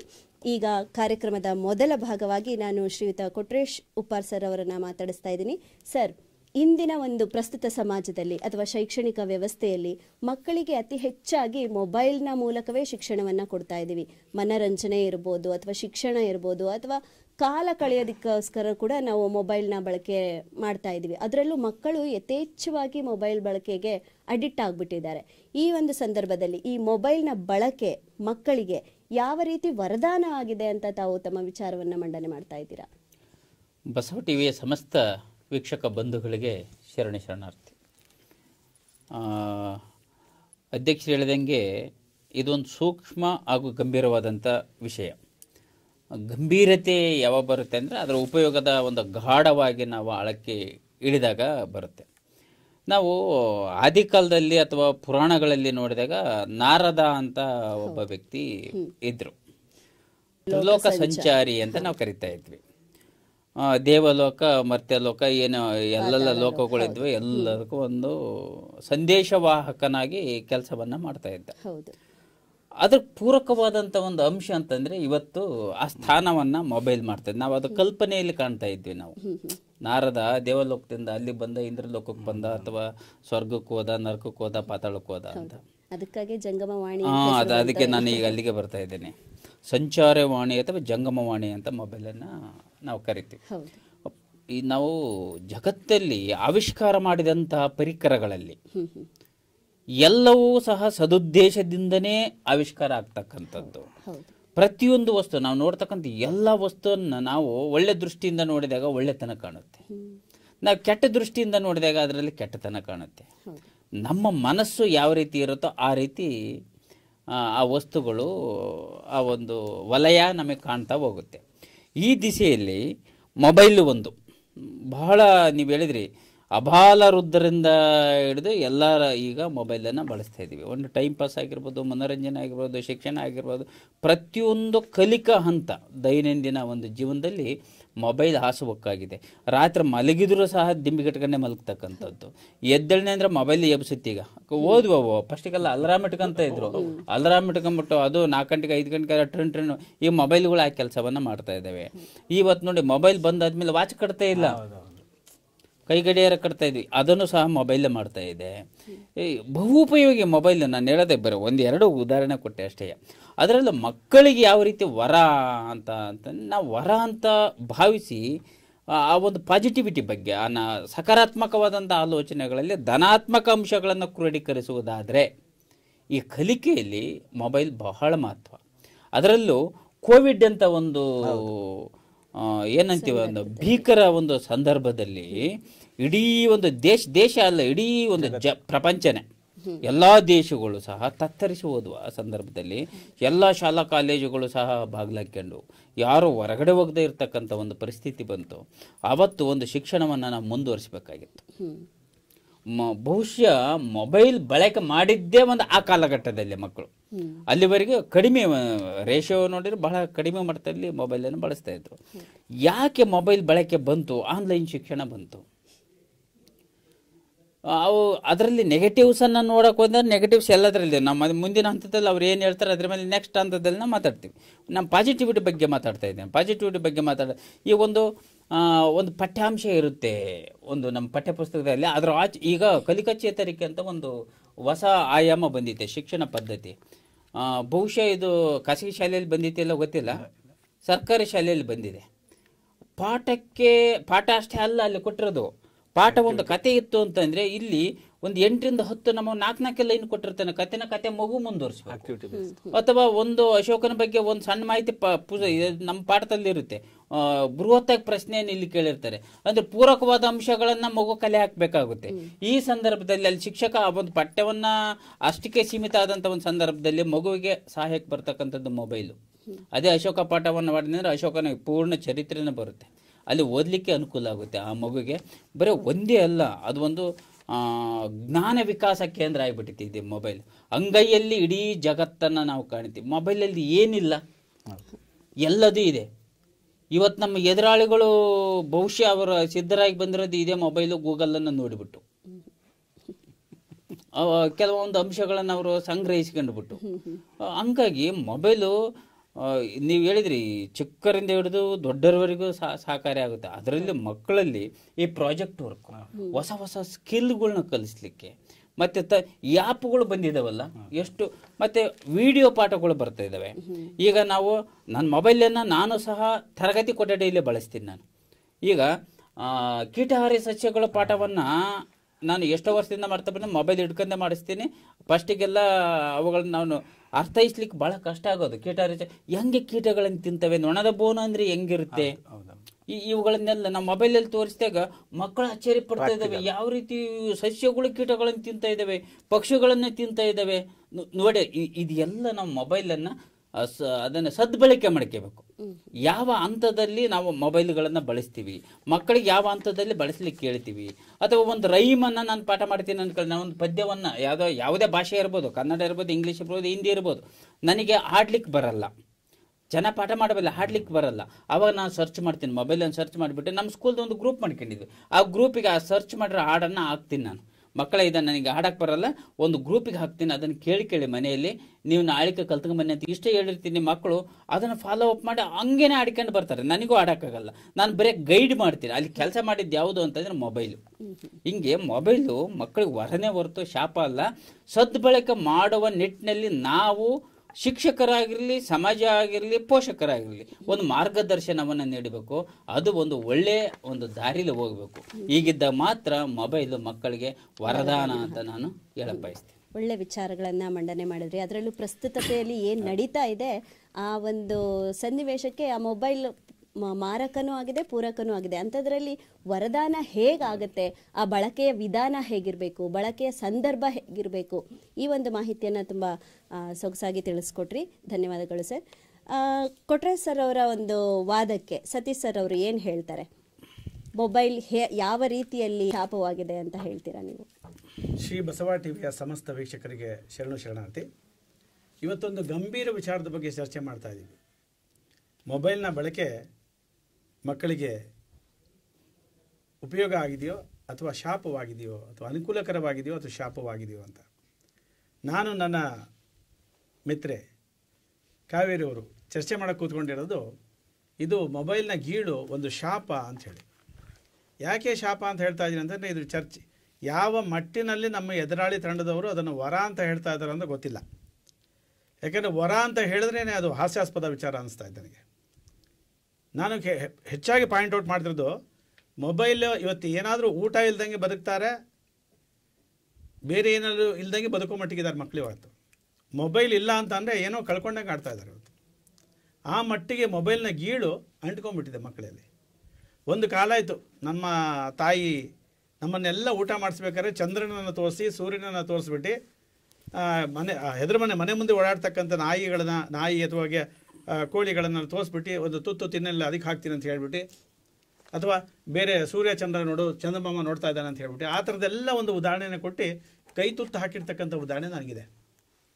ನಮ್ಮ ಎದುರಾಳಿ ತಂಡದವ್ರಿಗೂ ಇರ್ಬೋದು, ಅದನ್ನು ಅನುಭವಿಸಿರ್ತಾರೆ, ಆ ಒಂದು ಸುಖವನ್ನು ಅನುಭವಿಸಿರ್ತಾರೆ. ಇವತ್ತು ಆ ಸುಖದಿಂದ ನಾವು ಮಕ್ಕಳನ್ನು ವಂಚಿತರನ್ನಾಗಿ ಮಾಡ್ತಾ ಇದ್ದೀವಿ. ಯಾಕೆ ವಂಚಿತರು? ಈ ಮಾಡ್ರನ್ ಸೊಸೆ ಅಂದ್ರೆ ಏನು ಮಾಡ್ತಾ ಇದ್ದಾರೆ ಅಂತಂದರೆ, ಅತ್ತೆ ಹೇಳ್ತಕ್ಕಂಥ ಯಾವುದೇ ಮಾತನ್ನು ಕೇಳೋ ಮಟ್ಟಿಗಿಲ್ಲ ಅವರು. ಮಗು ತಿನ್ನಬೇಕಷ್ಟೇ ಅವರಿಗೆ, ಅದಕ್ಕೆ ಏನಾದರೂ ಒಂದು ಕೊಡಬೇಕಷ್ಟೇ. ಸೊ ಮಗುಗೆ ಒಂದು ಯಾವುದೋ ಒಂದು ಆಪಲ್ ಇರ್ತಕ್ಕಂಥ ಒಂದು ಗೇಮನ್ನು ಅಥವಾ ಯಾವುದೋ ಒಂದು ಕಾರ್ಟೂನನ್ನು ಹಾಕ್ಕೊಟ್ಬಿಡ್ತಾರೆ. ಮಗು ಅದನ್ನು ಸುಮ್ಮನೆ ಕೂರಲ್ಲ, ಅದು ಆಡಿಸ್ತಾನೆ ಇರ್ತಿತ್ತು, ಚೇಂಜ್ ಮಾಡ್ತಾ ಇರ್ತಿತ್ತು, ತೋರಿಸ್ಬಿಟ್ಟಿರ್ತಾರೆ. ಇವತ್ತು ಮಕ್ಕಳು ಯಾವ ಮಟ್ಟಿಗೆ ಹಾಳಾಗಿದ್ದಾರೆ ಅಂತ ಅಂದರೆ, ನಮಗೆ ಕೆಲವು ಆ್ಯಪನ್ನು ಓಪನ್ ಮಾಡೋಕ್ಕೆ ಸಾಧ್ಯ ಇಲ್ಲ. ಅಷ್ಟು ಕ್ಲೀನಾಗಿ ಸಣ್ಣ ಮಕ್ಕಳು ಇವತ್ತು 1.5 ವರ್ಷ 2 ವರ್ಷದ ಮಗು ಅಷ್ಟು ಕ್ಲೀನಾಗಿ ಮೊಬೈಲನ್ನು ಹ್ಯಾಂಡಲ್ ಮಾಡ್ತಾ ಇದೆ. ಸೊ ಆ ಮಟ್ಟಿಗೆ ಹ್ಯಾಂಡಲ್ ಮಾಡ್ತಾ ಇದೆ ಅಂತಂದರೆ, ಮಗುಗೆ ಮೊಬೈಲ್ ಕೊಟ್ಟಾಗ ಮಾತ್ರ ಅದು ಊಟ ಮಾಡುತ್ತೆ, ಇಲ್ಲ ಊಟ ಮಾಡದೇ ಇರ್ತಕ್ಕಂಥ ದುಸ್ಥಿತಿ ನಮ್ಮಲ್ಲಿ ಬಂದಿದೆ. ನಮ್ಮ ಸಾಂಪ್ರದಾಯಿಕ ಪೂಜಾ ವಿಧಾನಗಳು ನಷ್ಟವಾಗ್ತಾರೆ ಇವತ್ತು. ಒಂದು ಕಾಲ ಇತ್ತು, ಮನೆಯಲ್ಲಿರ್ತಕ್ಕಂಥ ಹೆಣ್ಮಗಳು ಬೇಗ ಎದ್ದು ಪೂರ್ಣ ಪ್ರಮಾಣದಲ್ಲಿ ದೇವರ ನಾಮವನ್ನು, ಶ್ಲೋಕವನ್ನು ಹೇಳ್ತಾ ಕುಳಿತುಕೊಂಡು ಪೂಜೆ ಮಾಡ್ತಕ್ಕಂಥ ಪ್ರವೃತ್ತಿ ಇತ್ತು. ಇವತ್ತೇನಿಲ್ಲ, ಒಂದು ಕಡೆ ಮೊಬೈಲನ್ನು ಹಾಕಿರ್ತಾರೆ, ಮೊಬೈಲು ಎಲ್ಲ ಶ್ಲೋಕಗಳನ್ನು ಹೇಳ್ತಾ ಇರ್ತಿತ್ತೆ, ಇವರು ಆ ಶ್ಲೋಕಗಳ ಜೊತೆಗೆ ತಮ್ಮ ಪೂಜೆಯನ್ನು ಮಾಡ್ತಾ ಇದ್ದಾರೆ. ಇದು ಯಾವ ಮಟ್ಟಿಗೆ ನಮ್ಮ ಸಮಾಜವನ್ನು ಹಾಳು ಮಾಡ್ತಾ ಇದೆ ಅಂತಂದರೆ, ಮೊಬೈಲು ಅನೇಕ ಕಾಯಿಲೆಗಳಿಗೆ ದಾರಿ ಮಾಡ್ತಾ. ಆಮೇಲೆ ಮುಖ್ಯವಾಗಿ ನಾನು ಬೇರೆ ಅನೇಕ ಮೊಬೈಲಿಂದ ಆಗ್ತಕ್ಕಂಥ ಮೊಬೈಲ್ ಹಾಗೆ ಶಾಪ್ ಆಗುತ್ತೆ ಅನ್ನೋದನ್ನು ನಾವಿಬ್ಬರು ನಮ್ಮ ವೀಕ್ಷಕರ ಮುಂದೆ ಪ್ರಸ್ತುತಪಡಿಸ್ತೀವಿ ನಮ್ಮ ಮುಂದಿನ ಚರ್ಚೆಯಲ್ಲಿ. ಒಂದು ಹೇಳ್ತೀನಿ, ನಮ್ಮ ಭಾಷೆ ಹೋಗ್ತಾ ಇದೆ ರೀ, ನಮ್ಮ ಭಾಷೆ ಹೋಗ್ತಾ ಇದೆ. ಇವತ್ತೇನಾಗ್ತಿದೆ ಅಂತಂದರೆ 15% ಕಾರ್ಡಿತ್ತು ಒಂದು ಕಾಲದಲ್ಲಿ 15% ಕಾರ್ಡಿತ್ತು. ಅದರಲ್ಲಿ ನಾವೇನಾದರೂ ಎಷ್ಟು ಜಾಗ ಬಿಡ್ತಾರಲ್ಲ ಎಲ್ಲವನ್ನೂ ಬರೆದುಬಿಟ್ಟು ಇದು ಕಮ್ಮಿ ಖಾಲಿ ಆಗ್ಬಿಡ್ತಲ್ಲ ಅಂತ ಹೇಳ್ಕೊಂಡೆ ಲೆಟ್ರ್ ಹಾಕ್ತಾಯಿದ್ವಿ, ಪತ್ರ ಹಾಕ್ತಾಯಿದ್ವಿ. ಇವತ್ತು ಅದರ ಪ್ರಮೇಯ ಇಲ್ಲ. ಮೊಬೈಲಿಂದ ಅನುಕೂಲ ಆಗಿದೆ. ಅದೊಂದು ಏನು ಶಾರ್ಟ್ ಪೀರಿಯಡಲ್ಲಿ ನಾವು ನಮ್ಮ ಮೆಸೇಜನ್ನು ಡೆಲ್ಲಿಯಲ್ಲಿ ಇರಲಿ ಅಥವಾ ಅಮೇರಿಕಾದಲ್ಲಿ ಅವ್ರಿಗೆ ಕಳಿಸ್ಬೋದು ನಾವು. ಅದೊಂದು ಅನುಕೂಲ ಇದೆ ಈಗ. ಆದರೆ ಅದರಿಂದ ಆಗ್ತಕ್ಕಂಥ ಮಕ್ಕಳಲ್ಲಿ ಏನಾಗ್ತಾ ಇದೆ, ಭಾಷೆ ಹೋಗ್ತಾ ಇದೆ. ಕಾಲ್ಮಿ ಅಂದರೆ ಕಾಲ್ಮಿ CL ಅಂತ ಆಗ್ಬಿಟ್ರೆ ಆಯಿತು. ಆಮೇಲೆ ನಾನು ನಿಮ್ಗೆ ತುಂಬ ಪ್ರೀತಿಸ್ತೀನಿ ಅಂದ್ಬಿಟ್ರೆ 143 ಕಳಿಸ್ರೆ ಆಯಿತು. ಇದು ನಮ್ಮ ಭಾಷಾ ಜ್ಞಾನದ ಅಭಿವೃದ್ಧಿಗೆ ಮೊಬೈಲ್ನ ಕೊಡುಗೆ. 143 ಅಂದ್ರೆ ತುಂಬಾ ಐ ಲವ್ ಯು ಅದು ಐ ಹೇಟ್ ಯು ಅಂತ ಐ ಹೇಟ್ ಇಲ್ಲ, ಐ ಹೇಟ್ ಆಗಲ್ಲ, ಐ ಲವ್ ಯು ಅದು. ಅಲ್ಲಿ ಮನೆ ಹಾರ್ಟ್ ಬರ್ತಿದ್ದೆ, ಅಲ್ಲಲ್ಲ ಹಾರ್ಟ್ ಬಂದ್ರೆ 143 ಹಾಕ್ಬಿಟ್ಟು ಮಧ್ಯದಲ್ಲಿ ಒಂದು ಹಾರ್ಟ್ ಬಾಣ ಬಿಟ್ಟಿದ್ದು ಹಾಕ್ಬಿಟ್ಟ ಅಂತಂದ್ರೆ ಐ ಲವ್ ಯು ಅಂತ, ಅದನ್ನ ಚೂರಿ ಹಾಕಿದ್ದು ಹಾಕ್ಬಿಟ್ಟ ಅಂದ್ರೆ ಹೇಟ್ ಯು ಅಂತ. ಇದು ನಮ್ಮ ಭಾಷಾ ಜ್ಞಾನದ ಅಭಿವೃದ್ಧಿಗೆ ನಿಮ್ಮ ವರದಾನವಾಗಿರ್ತಕ್ಕಂಥ ಮೊಬೈಲ್ ಕೊಡ್ತಕ್ಕಂಥ ಶಾಪ. ಅದು ನೀವು ನೋಡಿದ್ದೆ ಅದನ್ನ ನೋಡಿರ್ತಕ್ಕಂಥ ವಿಚಾರ ಇರಲಿ, ನೋಡ್ತಕ್ಕಂಥ ರೀತಿಯಲ್ಲಿ ನಮ್ಮ ಬಳಕೆ ಇದೆ. ಆದರೆ ಮೊಬೈಲ್ನ ಮಗು ಬಳಸೋದ್ರಿಂದ ಅದರ ಆರೋಗ್ಯದ ಮೇಲೆ ಯಾವ ಮಟ್ಟಿನ ಪರಿಣಾಮ ಬೀರುತ್ತೆ, ಅದರ ಬೆಳವಣಿಗೆಯ ಮೇಲೆ, ಮೆದುಳಿನ ಬೆಳವಣಿಗೆ ಮೇಲೆ, ದೈಹಿಕ ಬೆಳವಣಿಗೆ ಮೇಲೆ ಯಾವ ರೀತಿಯ ಪರಿಣಾಮ ಆಗ್ತದೆ. ಮಕ್ಕಳು ಆಟಕ್ಕೆ ಹೋಗ್ತಾಯಿಲ್ಲ. ಇವತ್ತು ಶಾಲೆಯಿಂದ ಬಂದು ಕೂಡಲೇ ತಾಯಿ ಹತ್ರ ಮೊದಲು ಮೊಬೈಲ್ ಕೇಳ್ತಾರೆ, ಒಂದು ಆರಾಮಿರ್ತಕ್ಕಂಥ ಕುರ್ಚಿಯಲ್ಲಿ ಕೂತ್ಕೊಂಡೆ ತನ್ನ ಆಟಾಡ್ತಾ ಇರ್ತಾರೆ. ಹಾಗಾಗ್ಬಿಟ್ಟು ಗೊಜ್ಜುಮೊಟ್ಟೆ ಆಗಿ ಬೆಳೀತಿದ್ದಾವೆ ಮಕ್ಕಳು. ಎಲ್ಲ ಕಡೆ ಮಾಂಸ, ಎಲ್ಲ ಕಡೆ ಇದು ಕೊಬ್ಬು ಬೆಳೀತಾ ಇದೆ. ಆಟ ಆಡದೇ ಇರೋದ್ರಿಂದ ಮಕ್ಕಳ ಬೆಳವಣಿಗೆಯಲ್ಲಿ ಕುಂಠಿತ ಆಗ್ತಾ ಇದೆ, ಅವರು ರೋಗದ ಮುದ್ದೆಗಳಾಗ್ತಾ ಇದ್ದಾರೆ. ಇದು ಶಾಪ. ಹಾಗಾಗಿ ಮೊಬೈಲ್ನ ಉಪಯೋಗ ಮಕ್ಕಳಿಗೆ ಶಾಪವಾಗಿ ಪರಿಣಮಿಸಿದೆ ಅಂತ ಹೇಳ್ತಾರೆ. ಶಾಪದ ವಸ್ತು ಅದು, ಶಾಪದ ಜಂಗಮವಾಣಿ ಅದು. ಆರೋಗ್ಯದ ಮೇಲೂ ಆರೋಗ್ಯದ ಮೇಲೂ, ಮಾನಸಿಕ ಬೆಳವಣಿಗೆ ಮೇಲೂ, ದೈಹಿಕ ಬೆಳವಣಿಗೆ ಮೇಲೂ, ಸಮಾಜದ ಸುಸ್ಥಿತಿಗೂ ಅದು ಧಕ್ಕೆ ತರ್ತಕ್ಕಂಥ ಕಾರಣ ಮಾಡ್ತಾ ಇದೆ. ದುಸ್ಥಿತಿಗೆ ಧಕ್ಕೆ ತರುತ್ತೆ, ಖಂಡಿತ ಸುಸ್ಥಿತಿಯನ್ನು ಉಂಟು ಮಾಡಿ ಪ್ರಸ್ತುತಪಡಿಸ್ತೀನಿ. ಹೌದು, ಸಮಾಜದ ಸುಸ್ಥಿರತೆ ಏನಿದೆ ಅದನ್ನ ಹಾಳು ಮಾಡುವಲ್ಲಿ ಮೊಬೈಲ್ ಕೂಡ ಒಂದು ಪಾತ್ರ ವಹಿಸಿದೆ. ಇದು ಮಾಡುತ್ತೆ, ಸುಸ್ಥಿತಿಯನ್ನು ಉಂಟು ಮಾಡುತ್ತೆ ಅಂತ. ದುಸ್ಥಿತಿಗೆ ಕಾರಣ ಆಗಿದೆ. ದುಸ್ಥಿತಿಗೆ ಕಾರಣ ಆಗಿದೆ. ದುಸ್ಥಿತಿಗೆ ಕಾರಣ ಮಾತನ್ನ ತಿರುಚಬೇಡ್ರಿ. ಇರ್ಲಿ. ಸತೀಶ್ ಸರ್ ಅವರು ಮಾತಾಡ್ತಾ ಮೊಬೈಲ್ನ ಬಳಕೆ ಏನಿದೆ ಅದು ಮಕ್ಕಳಿಗೆ ಶಾಪವಾಗಿ ಪರಿಣಮಿಸಿದೆ, ಅದಷ್ಟೇ ಅಲ್ಲ ಸಮಾಜದ ಸುಸ್ಥಿರತೆಯನ್ನು ಕೂಡ ಅದು ಹಾಳು ಮಾಡ್ತಾ ಇದೆ ಅಂತ ಹೇಳ್ತಾ ಇದ್ದಾರೆ. ಅವರ ಒಂದು ವಾದಕ್ಕೆ ಪ್ರಸನ್ನ ಸರ್ ಅವರು ತಮ್ಮ ಒಂದು ವಾದ ಏನು ಹೇಳಕ್ಕೆ ಇಷ್ಟಪಡ್ತೀರಾ ಸರ್? ಸಮಸ್ತ ಬಸವ ಟಿವಿ ವೀಕ್ಷಕರಿಗೂ ಶರಣಾರ್ಥಿ. ನಮ್ಮೆಲ್ಲರಿಗೂ ಮೊಬೈಲ್ ವರ. ನಾನು ಮಾತನಾಡುತ್ತಿರುವುದು ಮೊಬೈಲ್ ಪರ. Think positively, live positively. ನಾವು ಮೊಬೈಲ್ನ ಶಾಪ ಅಂದ್ಕೊಂಡ್ರೆ ಶಾಪನೇ. ಪ್ರಸನ್ನನ್ನು ಶಾಪ ಅಂದ್ಕೊಂಡ್ರೆ ನಮ್ಮಲ್ಲಿ ನಾನು ಶಾಪವೇ. ಪ್ರಸನ್ನಿಂದ ಅನುಕೂಲ ಇದೆ ಅಂದ್ರೆ ಏನಾರ ಒಂದು ಕಾಣುತ್ತೆ ನೋಡಿ. ಗುರುಗಳನ್ನ ಅರಸ್ತಾ ಹೋಗಿ ಕಲಿತಿದ್ದೊಂದು ಕಾಲ ಗುರುಕುಲ ಶಿಕ್ಷಣ ಪದ್ಧತಿ. ಒಂದೇ ಸೂರಿನಡಿ ಎಲ್ಲರೂ ಕುಳಿತು ಪಾಠ ಕೇಳ್ತಿದ್ದು ಒಂದು ಶಿಕ್ಷಣ ಪದ್ಧತಿ, ಮೆಕಾಲೆ ಶಿಕ್ಷಣ ಪದ್ಧತಿ. ಇದೀಗ ಈ ವ್ಯವಸ್ಥೆನೂ ಕೂಡ ಕಾಲಕ್ಕೆ ತಕ್ಕಂತೆ ಬದಲಾಗ್ತಾ ಇದೆ. ಸ್ಮಾರ್ಟ್ ಯುಗದಲ್ಲಿ ಇದೀವಿ ಸ್ವಾಮಿ. ಈ ಸ್ಮಾರ್ಟ್ ಯುಗದಲ್ಲಿ ಸ್ಮಾರ್ಟ್ ಕಲಿಕೆಗೆ ಹೊಸ ಅವಕಾಶಗಳು. ಸೊ ಸ್ಮಾರ್ಟ್ ಫೋನ್ಗಳ ಬಳಕೆ ವಿದ್ಯಾರ್ಥಿಗಳ ಹೊಸ ಕಲಿಕಾ ವಿಧಾನಕ್ಕೆ ಹೊಸದ ಒಂದು ಪ್ರಪಂಚವನ್ನ ತೆಗೆದಿಡ್ತಾ ಇದೆ ನೋಡಿ. ಕೈ ಬೆಳ್ತುದಿಲ್ಲಿ ಪ್ರಪಂಚ ಓಪನ್ ಆಗುತ್ತೆ. ನಾವು ಬೇಡ ಅಂದ್ಬಿಟ್ರೆ ಗುರುಗಳು ಚೆನ್ನಾಗಿರೋ ನಮ್ಮಮ್ಮನೂ ನನಗೆ ಚಂದಮ್ಮನ ತೋರಿಸೇ ಊಟ ಮಾಡಿಸ್ತು. ನಮ್ಮಮ್ಮನೂ ನಾಯಿ ಪಾಯಿನೇ ತೋರಿಸ್ಕೊಂಡು ಊಟ ಮಾಡಿದ್ರು. ನನ್ನ ಮಗಗ್ ನಾನು ಹೆಂಡ್ತಿ ಮೊಬೈಲಲ್ಲಿ ತೋರಿಸ್ತಾ ಇದ್ದಾಳೆ ಅಷ್ಟೇ. ಅದೇ ಚಂದಮಾಮ, ಅದೇ ಕಾರ್ಟೂನಲ್ಲೇ ನಾಯಿ ಬಿಟ್ರೆ ಇನ್ಯಾವ ಬಂದವು. ಚೇಂಜ್ ಆಗ್ತಾ ಇದೆ ಅಷ್ಟೇ. ಅದನ್ನ ನಾನು ನೋಡ್ಬಿಟ್ಟು ಶಾಪ ಅಂದ್ಕೊಂಡ್ರೆ ಈ ಮೊಬೈಲ್ ಇದೆಯಲ್ಲ ಎಂತ ಅದ್ಭುತ ಕೊಟ್ಟಿದೆ ಗೊತ್ತಾ. ನಮ್ಮೂರಲ್ಲಿ 3 ಮನೆ ಹಳ್ಳಿ ಹುಡುಗ ಡೆಲ್ಲಿಲಿ ಪಾಠ ಮಾಡುವಂತ ಈ ದೇಶದ ಅತ್ಯುತ್ತಮ ಶಿಕ್ಷಕನಿಂದ ಪಾಠ ಪಡಿಬಹುದು, ಎಜುಸ್ಯಾಟ್ ಎಜುಕೇಶನ್ ಇಂದ. ಅದನ್ನ ನಾನು ಶಾಪ ಅಂದ್ಕೊಂಡ್ಬಿಟ್ರೆ ನನ್ನ ಮಗಗ್ ಸಿಗದ. ಇವತ್ತು ನೀಟ್ ಎಕ್ಸಾಮ್ನ 2 ಲಕ್ಷ 3 ಲಕ್ಷ ಕೊಟ್ಟು ಗ್ರಾಮೀಣ ಪ್ರತಿಭೆಗಳು ಹೆಂಗ್ ಹೋಗಕ್ ಸಾಧ್ಯ? ಟ್ಯೂಷನ್ ಟ್ಯೂಷನ್ ಹೆಂಗೆ, ನೀಟ್ ಎಕ್ಸಾಮ್ ಹೆಂಗ್ ಕೋಚಿಂಗ್ ಹೋಗಕ್ ಸಾಧ್ಯ? ಕೋಚಿಂಗ್ ಇಲ್ದಲೆ ಪಾಸ್ ಹಾಕಾಗುತ್ತಾ? ಇಲ್ಲ. ಆದ್ರೆ ಈ ಮೊಬೈಲು ಎಂತ ಅವಕಾಶ ಕೊಟ್ಟಿದೆ ರೀ. ಫ್ರೀ ಆ್ಯಪ್ಗಳು ಬಂದಿದೆ, ಫ್ರೀ ಆ್ಯಪ್ಗಳು ನೀಟ್ ಬಗ್ಗೆ ಸಿಟಿ ಬಗ್ಗೆ. ಮತ್ತೆ ಹೋಗ್ಲಿ, ಒಂದು ಕಾಲ ಇತ್ತು ಕಾಂಪಿಟೇಟಿವ್ ಎಕ್ಸಾಮ್ ಅಂದ್ರೆ ಗೊತ್ತಿರ್ಲಿಲ್ಲ. ಕಾಂಪಿಟೇಟಿವ್ ಎಕ್ಸಾಮ್ ಹೆಂಗ್ ಪ್ರಿಪೇರ್, ಮೈಂಡ್ ಸೆಟ್ ಹೆಂಗ್ ಮಾಡ್ಬೇಕು ಅನ್ನೋದು ಗೊತ್ತಿರ್ಲಿಲ್ಲ. ಈಗ ನೀನ್ ಕುತ್ಕೊಳ್ಳೋದ್ರಿಂದ ಹಿಡಿದು ನಿಂತ್ಕೊಳ್ಳೋ ತನಕವ ಎಲ್ಲರಿಗೂ ಒಂದೇ ಎಜುಕೇಶನ್. ನೋಡಿ, ಸಮಾಜವನ್ನ ಈ ಶಿಕ್ಷಣ ಪದ್ಧತಿ ಡಿವೈಡ್ ಮಾಡಿಬಿಟ್ಟು ಉಳ್ಳವ್ರಿಗೆ ಒಂದು ಶಿಕ್ಷಣ, ಇಲ್ದವ್ರಿಗೆ ಒಂದು ಶಿಕ್ಷಣ. ಇಲ್ಲಿ ಗ್ರಾಮೀಣದಲ್ಲಿ ಓದ್ದವ್ರಿಗೆ ಅಷ್ಟೊಂದು ಫೆಸಿಲಿಟೀಸ್ನೇ ಸಿಗ್ತಿರ್ಲಿಲ್ಲ. ಈಗ ಹಂಗಲ್ಲ ಸ್ವಾಮಿ, ನಿನ್ನ ಮನೇಲಿ ಒಂದು ಮೊಬೈಲ್ ಇಟ್ಕೊಂಡ್ಬಿಟ್ರೆ ಅವ್ನಿಗೆ ಏನು ಸಿಗುತ್ತೋ ಅದೇ. ನಾನು ಕಾಲೇಜ್ಗೆ ಹೋಗ್ದಂಗೆ ಪಾಠ ಮಾಡ್ತೀನಿ. ನನಗೆ ಮ್ಯಾಟ್ರಿಕ್ಸ್ ಅಥವಾ ಟ್ರಿಗ್ನಾಮಿಟ್ರಿ, ನಾನು ಈ ಲೆಕ್ಚರ್ನ ಕ್ಲಾಸ್ನ ಫಾಲೋ ಮಾಡ್ತೀನಿ. ಮಾಡು, ನಿನಗೆ ಎರಡೆರಡು ಸರಿ ಸಿಗುತ್ತಲ್ಲಪ್ಪ. ಲಕ್ಷಾಂತರ ರೂಪಾಯಿ ಕೋಚಿಂಗಿಗೆ ಕಟ್ಟುಬಿಟ್ಟು ಕಳಿಸೋಂಥ ಅವಕಾಶ ಎಲ್ಲರಿಗೂ ಇರುತ್ತಾ? ನಾವು ವ್ಯಯ ಮಾಡ್ತೀನಿ ಅಂತ ತಿಳ್ಕೊಳ್ಳಿ, ಇನ್ನೊಬ್ಬ ವ್ಯಯ ಮಾಡೋಕ್ಕಂತ. ಆದರೆ ಶಿಕ್ಷಣ ಎಲ್ಲರಿಗೂ ಒಂದೇ ಅವಕಾಶನ ಕೊಡ್ಬೇಕು. ನೀವು NEET, CAT, IIT, KPSC exam ಎಷ್ಟು ಜನ ಫಾಲೋ ಮಾಡ್ತಿದ್ರು. ಒಂದು ಪೊಲೀಸ್, ಈಗ ನಾವು 90ರ ದಶಕದವರು, ನಮಗೊಂದು ಪೊಲೀಸ್ ಕಾಲ್ ಆಗ್ತಿದ್ದೆ ಗೊತ್ತಾಗಿಲ್ಲ. ನನ್ನ ಇಡೀ ಜೀವನದಲ್ಲಿ ಒಂದು CT ಎಕ್ಸಾಮ್ ಬರಲಿಲ್ಲ. ಯಾಕಂದ್ರೆ ನಮಗೆ ಅಷ್ಟು ಪ್ರಚಾರನೇ ಆಗ್ತಿರ್ಲಿಲ್ಲ. ಯಾರೋ ಮನೇಲಿ ಓದ್ದರಿದ್ರೆ ಅವ್ರ ಮಕ್ಳಿಗೆ ಹೇಳೋರು.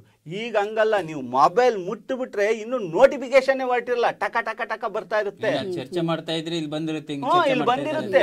ಈಗ ಈ ಒಂದು ಪ್ಯಾನಲ್ ಡಿಸ್ಕಷನ್ ಸಹಿತವ ಹಾಕಿದ್ರೆ ಅವನಲ್ಲಿ ಕಾಮೆಂಟ್ ಮಾಡ್ಬೋದು. ಎಂತ ಅವಕಾಶ ಇದು! ವಿದ್ಯಾರ್ಥಿಗೆ ವರ ಅಲ್ವಾ?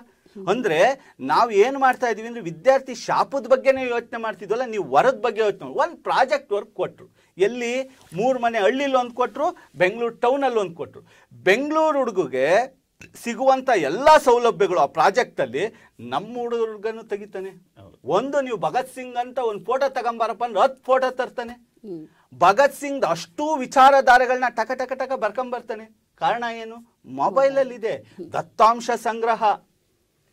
ನೀವು ಪೇಪರ್ಲೆಸ್ ಅಂತ ಈಗ ಮಾತಾಡ್ತಿದ್ವಿ, 100 ಪೇಜನ್ನ ಒಂದು ಮೊಬೈಲ್ ಓಪನ್ ಮಾಡುತ್ತಲ್ಲ, ಎಷ್ಟು ಬೇಕು ನಿಮಗೆ ವಿಚಾರಧಾರೆಗಳು. ನಮ್ಮ ಮಗುವನ್ನ ನಾವು ಹೇಳಿರು, ನಮ್ಮ ಮಕ್ಳಿಗೆ ಗೊತ್ತಿಲ್ಲದ ನಮಗೆ ಗೊತ್ತಿಲ್ಲ, ಅದಕ್ಕೆ ನಾವು ಖುಷಿ ಪಡೋ. Is A technically forward. ನನ್ನ ಮಗ 5ನೇ ಕ್ಲಾಸ್ ಓದ್ತಿರೋ ಮಗ ಟೆಕ್ನಿಕಲಿ ಒಂದು ಹೆಜ್ಜೆ ಮುಂದೆ ಇದ್ದಾನೆ. ನಾವು PUC ಹೋದಾಗ ಟೆಕ್ನಿಕಲಿ ಏನು ಅಂತ ತಿಳ್ಕೊಬೇಕಾಯ್ತು. ಇವತ್ತು ನಾವು ಸಂತೋಷ ಪಡೋ. ನೀವು ಹೆಂಗ್ ಯೋಚಿಸ್ತಿರೋ ನಮ್ಮ ಆಲೋಚನೆಗಳೇ ನಾವುಗಳು.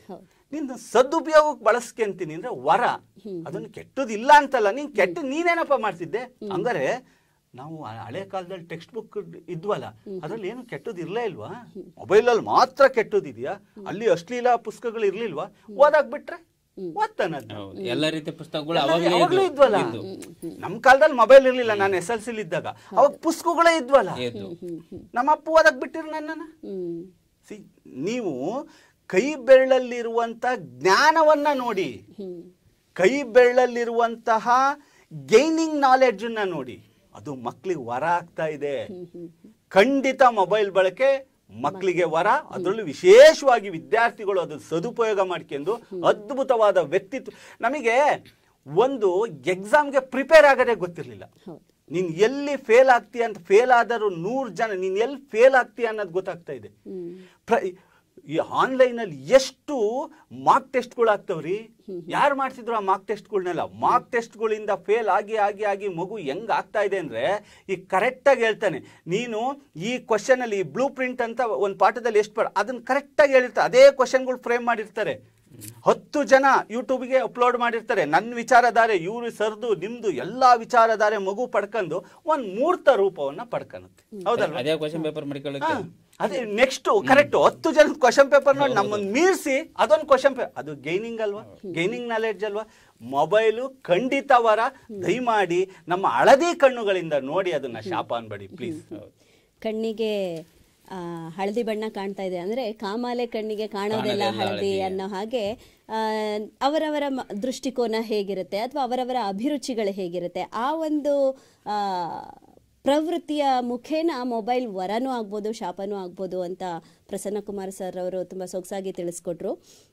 ಈ ಮೊಬೈಲ್ ಬಳಕೆ ಅನ್ನೋದು ಅಂಗೈಯಲ್ಲೇ ಇರುವಂಥ ಒಂದು ಜಗತ್ತು. ಆ ಜಗತ್ತಿನ ಎಲ್ಲ ವಿಚಾರಗಳನ್ನು ನಾವು ಅಂಗೈಯಲ್ಲೇ ನೋಡ್ಬೋದು, ಕಲಿಬೋದು, ಎಲ್ಲ ಮಾಡ್ಬೋದು. ಒಂದು ಉದಾಹರಣೆ ಹೇಳಬೇಕು ಅಂದರೆ, ಈ ಮ್ಯೂಸಿಕ್ ಗಂಧನೇ ಗೊತ್ತಿಲ್ಲದೆ ಇರೋವಂಥ ಒಂದು ಮಗು ಮೊಬೈಲಲ್ಲಿ ಹಾಡು ಕೇಳ್ತಾ ಕೇಳ್ತಾ ಈಗ ಅಪ್ತಿ ಆಗಿರ್ತಾರಲ್ಲ, ಸಂಗೀತದಲ್ಲೇ ಸಾಧಕರಾಗಿರ್ತಾರಲ್ಲ, ಪ್ರೊಫೆಷನಲ್ ಆಗಿ ತಗೊಂಡಿರ್ತಾರಲ್ಲ, ಅವರಿಗಿಂತಲೂ ಮಿಗಿಲಾಗಿ ಸಾಧನೆಯನ್ನು ಮಾಡಿದಂತಹ ನಿದರ್ಶನಗಳು ಇವೆ.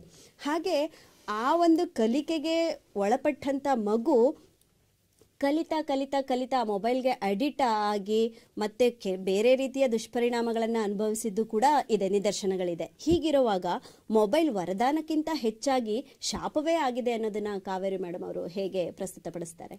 ಸಮಸ್ತ ಬಸವ ಟಿವಿ ವೀಕ್ಷಕರಿಗೆ ನನ್ನ ನಮಸ್ಕಾರಗಳು. ಜಗತ್ತಲ್ಲಿ ಬದಲಾವಣೆ ಅನ್ನೋ ಒಂದು ಪದವನ್ನು ಬಿಟ್ಟು ಎಲ್ಲದೂ ಕೂಡ ಬದಲಾಗುತ್ತಂತೆ. ಹಾಗೆ ತಂತ್ರಜ್ಞಾನ ಈಗ ಬೆಳೀತಾ ಬೆಳೀತಾ ಇನ್ನೂ ಹೆಚ್ಚಿನದಾಗಿ ಬದಲಾಗ್ತಾ ಇದೆ. ಸರ್ ಒಂದು ಮಾತು ಹೇಳಿದ್ರು, ಸದ್ಬಳಕೆ ಆಗ್ತಾ ಇದೆ ಅಂತ. ಆದರೆ ಸದ್ಬಳಕೆ ಆಗ್ತಾ ಇಲ್ಲ. ನಮ್ಮ ದೃಷ್ಟಿಕೋನದಲ್ಲಿ ಸದ್ಬಳಕೆ ಆಗ್ತಾ ಇದೆ, ಆದರೆ ಮಕ್ಕಳ ದೃಷ್ಟಿಕೋನದಲ್ಲಿ ಅವರು ಮೊಬೈಲ್ನ ಕೈಯಲ್ಲಿ ಹಿಡ್ಕೊಂಡಾಗ ಅವ್ರು ಏನು ನೋಡ್ತಾರೆ ಅಂತ ಹೇಳಿ ನಮಗೆ ಸಮಯಕ್ಕೆ ಸರಿಯಾಗಿ ಒಂದು 5 ನಿಮಿಷ ಬಿಟ್ಟು ಹೋಗಿ ಚೆಕ್ ಮಾಡೋಕ್ಕಾಗಲ್ಲ. ಅವ್ರ ಹತ್ರ ಹೋಗಿ ಅವರು ಏನು ನೋಡ್ತಾ ಇದ್ದಾರೆ ಅನ್ನೋದನ್ನ ಪ್ರತಿ ಸತಿ ಪರಿಶೀಲನೆ ಮಾಡೋಕ್ಕಾಗಲ್ಲ. ಸೊ ಮಕ್ಕಳ ಮನಸ್ಥಿತಿಗೆ ಅದು ಸದ್ಬಳಕೆ ಆಗ್ತಾ ಇಲ್ಲ. ಮತ್ತೆ ಸರ್ ನೀವು ಇನ್ನೊಂದು ಹೇಳಿದ್ರಿ, ಫ್ರೇಮ್, ಇದೊಂದು ಫ್ರೇಮ್ ಅಂತ. ಫ್ರೇಮ್ ನಿಜ, ಆದರೆ ಅವರು ಅದೇ ಫ್ರೇಮಲ್ಲೇ ಇದ್ಬಿಟ್ಟಿದ್ದಾರೆ, ಆ ಫ್ರೇಮಿಂದ ಹೊರಗೆ ಬರ್ತಾ ಇಲ್ಲ. ಈ ತಂತ್ರಜ್ಞಾನ ಅನ್ನೋದು ಏನಿದೆಯಲ್ಲ ಅಷ್ಟೇ ಫ್ರೇಮಲ್ಲಿ ಬದುಕ್ತಾ ಇದ್ದಾರೆ. ನಿಜವಾಗ್ಲೂ ಜಗತ್ತು ಹೇಗಿದೆ ಅಂತ ಹೇಳಿ ಅವರ ಕಣ್ಣು ತೆರೆದು ನೋಡ್ತಾ ಇಲ್ಲ. ಜಗತ್ತು ಬೇರೆ ಥರನೇ ಇದೆ, ತುಂಬ ಹೊಸದಾಗಿದೆ, ಅದವ್ರಿಗೆ ಕಾಣಿಸ್ತಾ ಇಲ್ಲ. ಮತ್ತೆ ಇನ್ನೊಂದು ಮೇಡಮ್, ನೀವು ಹೇಳಿದ್ರಿ ಸಂಗೀತ ಸಾಹಿತ್ಯಕ್ಕೋಸ್ಕರ ಅಂತ. ಸಂಗೀತವನ್ನ ಮೊಬೈಲಲ್ಲಿ ಕೇಳ್ತಾ ಕೇಳ್ತಾ ಅಮ್ಮನ ಜೋಗಳವನ್ನೇ ಮರಿತಾ ಇದ್ದಾರೆ ಮಕ್ಕಳು. ಹಾಂ ಸರ್. ಹಾಗೆ ಇನ್ನೊಂದು, ಹಸಿವು ಚೆನ್ನಾಗಿದ್ರೆ ಊಟ ಚೆನ್ನಾಗಿರುತ್ತಂತೆ ಸರ್. ಈ ಹಸಿವು ಎದರಲ್ಲಿ ಇರಬೇಕು ಅನ್ನೋದು ನಮಗೆ ಗೊತ್ತು ಸರ್. ಶಿಕ್ಷಣದಲ್ಲಿ ಇರಬೇಕಾ, ಸಾಹಿತ್ಯದಲ್ಲಿ ಇರಬೇಕಾ, ಅಥವಾ ಬೇಡದೇ ಇರೋ ವಿಷಯದಲ್ಲಿ ಇರಬೇಕಾ ಅಂತ ಹೇಳಿ. ಆದರೆ ಮಕ್ಕಳ ಮನಸ್ಥಿತಿಗೆ ಗೊತ್ತಾಗೋದಿಲ್ಲ ಸರ್. ಅವರಿಗೆ ಒಂದು ಬಾರಿ ಮೊಬೈಲ್ ನೋಡುವಾಗ ಆಸಕ್ತಿ ಹೆಚ್ಚು ಸರ್. ಇನ್ನು ಹೊಸದಾಗಿ ನಾವು ನೋಡ್ತಾ ಹೋಗ್ಬೇಕು, ಹೊಸ ವಿಷಯವನ್ನ ನೋಡ್ಬೇಕು ಅಂತ. ಅದೇ ಆಸಕ್ತಿ ಏನಾಗುತ್ತೆ ಅಂದ್ರೆ ವ್ಯಸನವಾಗಿ ಕ್ರಿಯೇಟ್ ಆಗುತ್ತೆ ಸರ್. ಆ ವ್ಯಸನ ಆಗಬಾರ್ದು ಸರ್. ಯಾಕಂದ್ರೆ ಅದರಲ್ಲಿ ಬರುವಂತಹ ವಿಕಿರಣಗಳು ಏನಿದಾವಲ್ವಾ, ಮೊಬೈಲಿಂದ ಬರುವಂತಹ, ಅದು ಹೆಚ್ಚಿನದಾಗಿ ಕಾಯಿಲೆಗಳನ್ನ ತರಿಸ್ತವೆ. ಮತ್ತೆ ಈ ಮೊಬೈಲ್ಗಳಲ್ಲಿ ಆರ್ಟಿಫಿಷಿಯಲ್ ಇಂಟೆಲಿಜೆನ್ಸ್ ಅಂತ ಹೇಳಿ ಒಂದು ಇದೆ ಸರ್. ಇವಾಗ ತಂತ್ರಜ್ಞಾನವನ್ನು ಬಳಸ್ತಾ ಇದ್ದಾರೆ. ನಾವು ಏನನ್ನ ಸರ್ಚ್ ಮಾಡ್ತೀವಲ್ವ, ಏನನ್ನ ಹುಡುಕ್ತೀವಲ್ವ ಮೊಬೈಲಲ್ಲಿ, ಮತ್ತೆ ನಾವು ಮೊಬೈಲ್ ಓಪನ್ ಮಾಡಿದಾಗ ಆ ಮೊಬೈಲೇ ಹೇಳುತ್ತೆ ಸರ್ ನಮ್ಗೆ ಏನು ಬೇಕಂತ ಹೇಳಿ. ಆಗ ಆ ಮಕ್ಕಳು ಯಾವತ್ತೂ ಶೈಕ್ಷಣಿಕದ ಒಂದೇ ನೋಡಲ್ಲ ಸರ್. ಹೆಚ್ಚಿನದಾಗಿ ಕಾರ್ಟೂನ್ಸ್, ಬೇಡದೇ ಇರೋದನ್ನೇ ಹೆಚ್ಚಿನಾಗಿ ನೋಡಿರ್ತಾರೆ. ಮನರಂಜನೆ ಹೆಚ್ಚಾಗ್ತಾ ಅಮೃತ ಹೆಚ್ಚಾದ್ರೆ ವಿಷ ಸರ್. ಆ ಮನರಂಜನೆ ಹೆಚ್ಚಾಗಿ ಅವ್ರ ವ್ಯಸನಕ್ಕೆ ಅಡ್ಡಿ ಮಾಡಿಕೊಡುತ್ತೆ ಸರ್ ಮೊಬೈಲ್. ಹಾಗಾಗಿ ಮೊಬೈಲು ಮಕ್ಕಳಿಗೆ ಶಾಪ ಸರ್. ಒಂದು ವಯೋಮಾನದ ನಂತರ ನಮ್ಮ ವಯಸ್ಸಿಗೆ ತಕ್ಕಂತೆ ಮೊಬೈಲ್ ನಮಗೆ ಉಪಯೋಗ ಆಗಬಹುದು, ಆದರೆ ಮಕ್ಕಳಿಗೆ ಅಲ್ಲ ಸರ್. ಮೊಬೈಲ್ ಆಗಿದ್ರೆ ಮಾತ್ರ ಅದು ಶಾಪ ಆಗ್ತಾ ಇರಲಿಲ್ಲ ಸರ್. ಅದು ಸ್ಮಾರ್ಟ್ ಆಗಿಬಿಟ್ಟಿದೆ. ನೀವು ಹೇಳಿದ್ರಿ ಅಲ್ಲ ಸರ್, ಸ್ಮಾರ್ಟ್ ಆಗಿದೆ. ಸ್ಮಾರ್ಟ್ ಆಗಿರೋದಕ್ಕೆ ಸರ್ ಅದು ವ್ಯಸನ ವ್ಯಸನ ಆಗ್ತಾ ಇರೋದಕ್ಕೆ ಅದು ಶಾಪ ಆಗ್ತಾ ಇದೆ ಸರ್. ಇದು ನಾನು ಈ ಮೊಬೈಲ್ ನೋಡೋದು ಮೊದಲಿಗೆ ಒಂದು ಹವ್ಯಾಸವಾಗಿ ಶುರುವಾಗುತ್ತೆ. ಆಗಾಗ ನೋಡ್ತಾ ಇರೋದು, ಏನಾದರೂ ತಿಳ್ಕೊತಾ ಇರೋದು, ಹೀಗೆ ಹವ್ಯಾಸ ಅಭ್ಯಾಸವಾಗುತ್ತೆ. ನಿತ್ಯ ನೋಡ್ತಾ ಇರಬೇಕು ಅಂತ. ಈ ಅಭ್ಯಾಸ ವ್ಯಸನವಾಗುತ್ತೆ.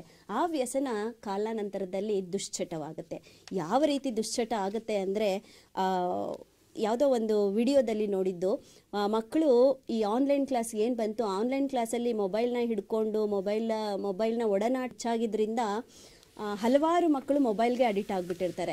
ಅದರಲ್ಲಿ ಒಂದು ಕ್ಷಣ ನೆಟ್ ಖಾಲಿಯಾಗಿ ಅದು ಓಪನ್ ಆಗ್ತಾ ಇಲ್ಲ ಅಂದಾಗ ಬೀದಿಗೆ ಬರ್ತಾರೆ ಮಕ್ಕಳು. ಅಂಕಲ್ ಸ್ವಲ್ಪ ಹೊತ್ತು ನನಗೆ ನಿಮ್ಮದು ನೆಟ್ ಕನೆಕ್ಟ್ ಮಾಡಿ, ವೈಫೈ ಆನ್ ಮಾಡ್ಕೊಳ್ಳಿ, ನೆಟ್ ಕನೆಕ್ಟ್ ಮಾಡಿ, ನಾನು ಏನೋ ನೋಡಬೇಕು. ಈ ರೀತಿ ಈ ಡ್ರಗ್ಸ್ಗೆ ಅಡಿಕ್ಟ್ ಆಗಿದ್ದಂತಹ ಮಕ್ಕಳ ಮನಸ್ಥಿತಿ ಹೇಗಿರ್ತಿತ್ತೋ ಆ ರೀತಿ ಮೊಬೈಲ್ಗೆ ಅಡಿಕ್ಟ್ ಆದವರ ಒಂದು ಮನಸ್ಥಿತಿ ಇತ್ತು ಅನ್ನೋದನ್ನು ಕೂಡ ನಾವು ನಿದರ್ಶನವಾಗಿ ನೋಡ್ತೀವಿ. ಇದರ ಹೊರತಾಗಿಯೂ ಕೂಡ ನಾನು ಆಗಲೇ ಹೇಳಿದೆ, ಸಂಗೀತವನ್ನು ಕಲಿತದ್ದು, ಹಾಗೆ ನಟನೆಯನ್ನು ಕಲಿತದ್ದು, ಈ ಒಂದು ಪ್ರವೃತ್ತಿಗಳಿಗೆ ತೊಡಗಿಸ್ಕೊಳ್ಳೋದಕ್ಕೆ ಈ ಮೊಬೈಲ್ ಒಂದು ಮೊದಲ ಮೆಟ್ಟಿಲಾಗಿ ಕೆಲಸವನ್ನು ಮಾಡ್ತಾ ಹೋಗುತ್ತೆ. ಯಾವ ಗುರುವಿನ ಸಹಾಯ ಇಲ್ಲದೆ ತನ್ನ ಆಸೆ ಆಕಾಂಕ್ಷೆಗಳು ಏನಿರುತ್ತೆ, ಅಭಿರುಚಿಗಳೇನಿರುತ್ತೆ ಅವನ್ನ ಬೆಳೆಸ್ಕೊಳ್ಳೋದಕ್ಕೂ ಕೂಡ ಮೊದಲ ಮೆಟ್ಟಿಲಾಗಿ ಕೆಲಸ ಮಾಡುತ್ತೆ. ಮತ್ತು ಹೆಚ್ಚು ಖರ್ಚಿಲ್ದೇನೆ ವಿದ್ಯೆಯನ್ನು ಕಲಿಸೋದಕ್ಕೂ ಕೂಡ ಇದು ಸಹಾಯಕ ಆಗುತ್ತೆ. ಈ ನಿಟ್ಟಿನಲ್ಲಿ ನೋಡಿದಾಗ ಪ್ರತಿಸ್ಪರ್ಧಿ ಹೇಳೋದಕ್ಕೆ ವಿರೋಧವಾಗಿ ತಾವು ಯಾವ ರೀತಿ ತಮ್ಮ ವಿಚಾರವನ್ನು ಮಂಡನೆ ಮಾಡ್ತೀರಾ ಸರ್? ಕೊಟ್ರೆ ಸರ್. ನೋಡಿ, ಆವಾಗಲೇ ನಾನು ಮಾತಾಡಿದೆ, ಒಂದು ಹಸಿವಿನ ಬಗ್ಗೆ ಕಾವೇರಿ ಮಾತಾಡಿದರು. ಹಸಿವು ಇರಬೇಕು.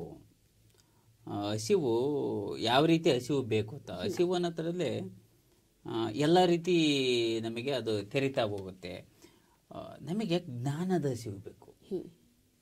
ಈ ಪ್ರತಿಯೊಂದರಲ್ಲೂ ನಾವು ಪಾಸಿಟಿವಿಟಿ ಇರಬೇಕು ಅಂತ. ಆವಾಗಲೇ ಪ್ರಸನ್ನ ಸರ್ ಹೇಳ್ತಾರೆ, ನಾವು ನೋಡೋ ದೃಷ್ಟಿಕೋನ ಇದೆಯಲ್ಲ ಅದು ಚೆನ್ನಾಗಿರಬೇಕು ಅಂತ. ಈ ಮಕ್ಕಳಿಗೆಲ್ಲ ಇದು ಅಂತ ಕಾವೇರಿ ಹೇಳಿದ್ದು. ಕಾವೇರಿ ಆಲ್ರೆಡಿ ಮಕ್ಕಳ ಏಜಿಂದ ದಾಟಿ ಬಂದಿರೋದ್ರಿಂದ ಅಲ್ವಾ. ಆದರೆ ಸಣ್ಣ ಮಕ್ಕಳು ಎಷ್ಟೊಂದು ಸಾಧನೆಯನ್ನು ಮಾಡಿದ್ದಾರೆ ಇವತ್ತು ಇದೇ ಒಂದು ಮೊಬೈಲ್ ಆ್ಯಪ್ಗಳಿಂದ. ಮತ್ತು ನಾನು ಒಬ್ಬ ಪ್ರಾಥಮಿಕ ಶಾಲಾ ಶಿಕ್ಷಕ ಆಗಿ ನಾನು ನನ್ನ ಮಕ್ಕಳಲ್ಲಿ ಕಂಡಂಗೆ ಈ ಮೊಬೈಲ್ ಬಳಕೆ ಬಗ್ಗೆ ನಾನು ಹೇಳೋದು, ನಾನು ಗೈಡ್ ಮಾಡಿದಂಗೆ. ಏನು ಇವತ್ತು ಯಾವ್ದಾರು ಒಂದು ಪ್ರಾಜೆಕ್ಟ್ ಇರುತ್ತೆ, ಮಕ್ಕಳೇ ಇವತ್ತು ನಿಮ್ಮ ತಂದೆ ತಾಯಿಗಳು ಮೊಬೈಲ್ ಇಸ್ಕೋಬೇಕು, ಈ ರೀತಿ ಓಪನ್ ಮಾಡೋಕೆ ನಾನು ಲಿಂಕ್ ಕಳಿಸಿದ್ದೀನಿ ನಾನು ಗ್ರೂಪಿಗೆ. ಆ ಲಿಂಕ್ ಓಪನ್ ಮಾಡಿ ಈ ವಿಡಿಯೋ ಫುಲ್ಲು ನೋಡಿ, ನೀವು ನೋಡಿಬಿಟ್ಟು ಈ ಕೆಳಗಿನ ಪ್ರಶ್ನೆಗಳು ಏನು ಕೊಟ್ಟಿರ್ತೀವಿ ಇದಕ್ಕೆ ಉತ್ತರ ಬರ್ಕೊಂಬನ್ನಿ ಅಂತ. ಅದಕ್ಕೆ ತಕ್ಕಂಥ ಒಂದು ವಿಡಿಯೋನ ನಾನು ಅಟ್ಯಾಚ್ ಮಾಡಿರ್ತೀನಿ. ಅವು ಇಸ್ಕೊಂತವೆ, ಮಕ್ಕಳು ಫುಲ್ಲು ನೋಡ್ತವೆ, ವಿಡಿಯೋನ ಬರ್ಕೊಂಡು ಬಂದಿದ್ದಾವೆ. ಅದು ನಾನು ಕರೆಕ್ಷನ್ ಮಾಡಿದ್ದೀನಿ, ಅವನು ನೋಡಿದ್ದೀನಿ ಮಕ್ಕಳದು. ಇದು ಒಂದು ಪಾಸಿಟಿವಿಟಿ. ಮತ್ತು ಹಸಿವನ್ನು, ಎಂಥ ಹಸಿವನ್ನು ನಾವು ಮಕ್ಕಳಲ್ಲಿ ಮೂಡಿಸ್ಬೇಕು ಎಂಬುದು ನನಗೆ ಗೊತ್ತಿದೆ. ಒಬ್ಬ ಶಿಕ್ಷಕ ಆಗಿ ಯಾವ ಶಿಕ್ಷಕರು ಕೆಟ್ಟ ಹಸಿವನ್ನು ಮೂಡಿಸಲ್ಲ, ಒಳ್ಳೆ ಹಸಿವನ್ನು ಮೂಡಿಸೋದು.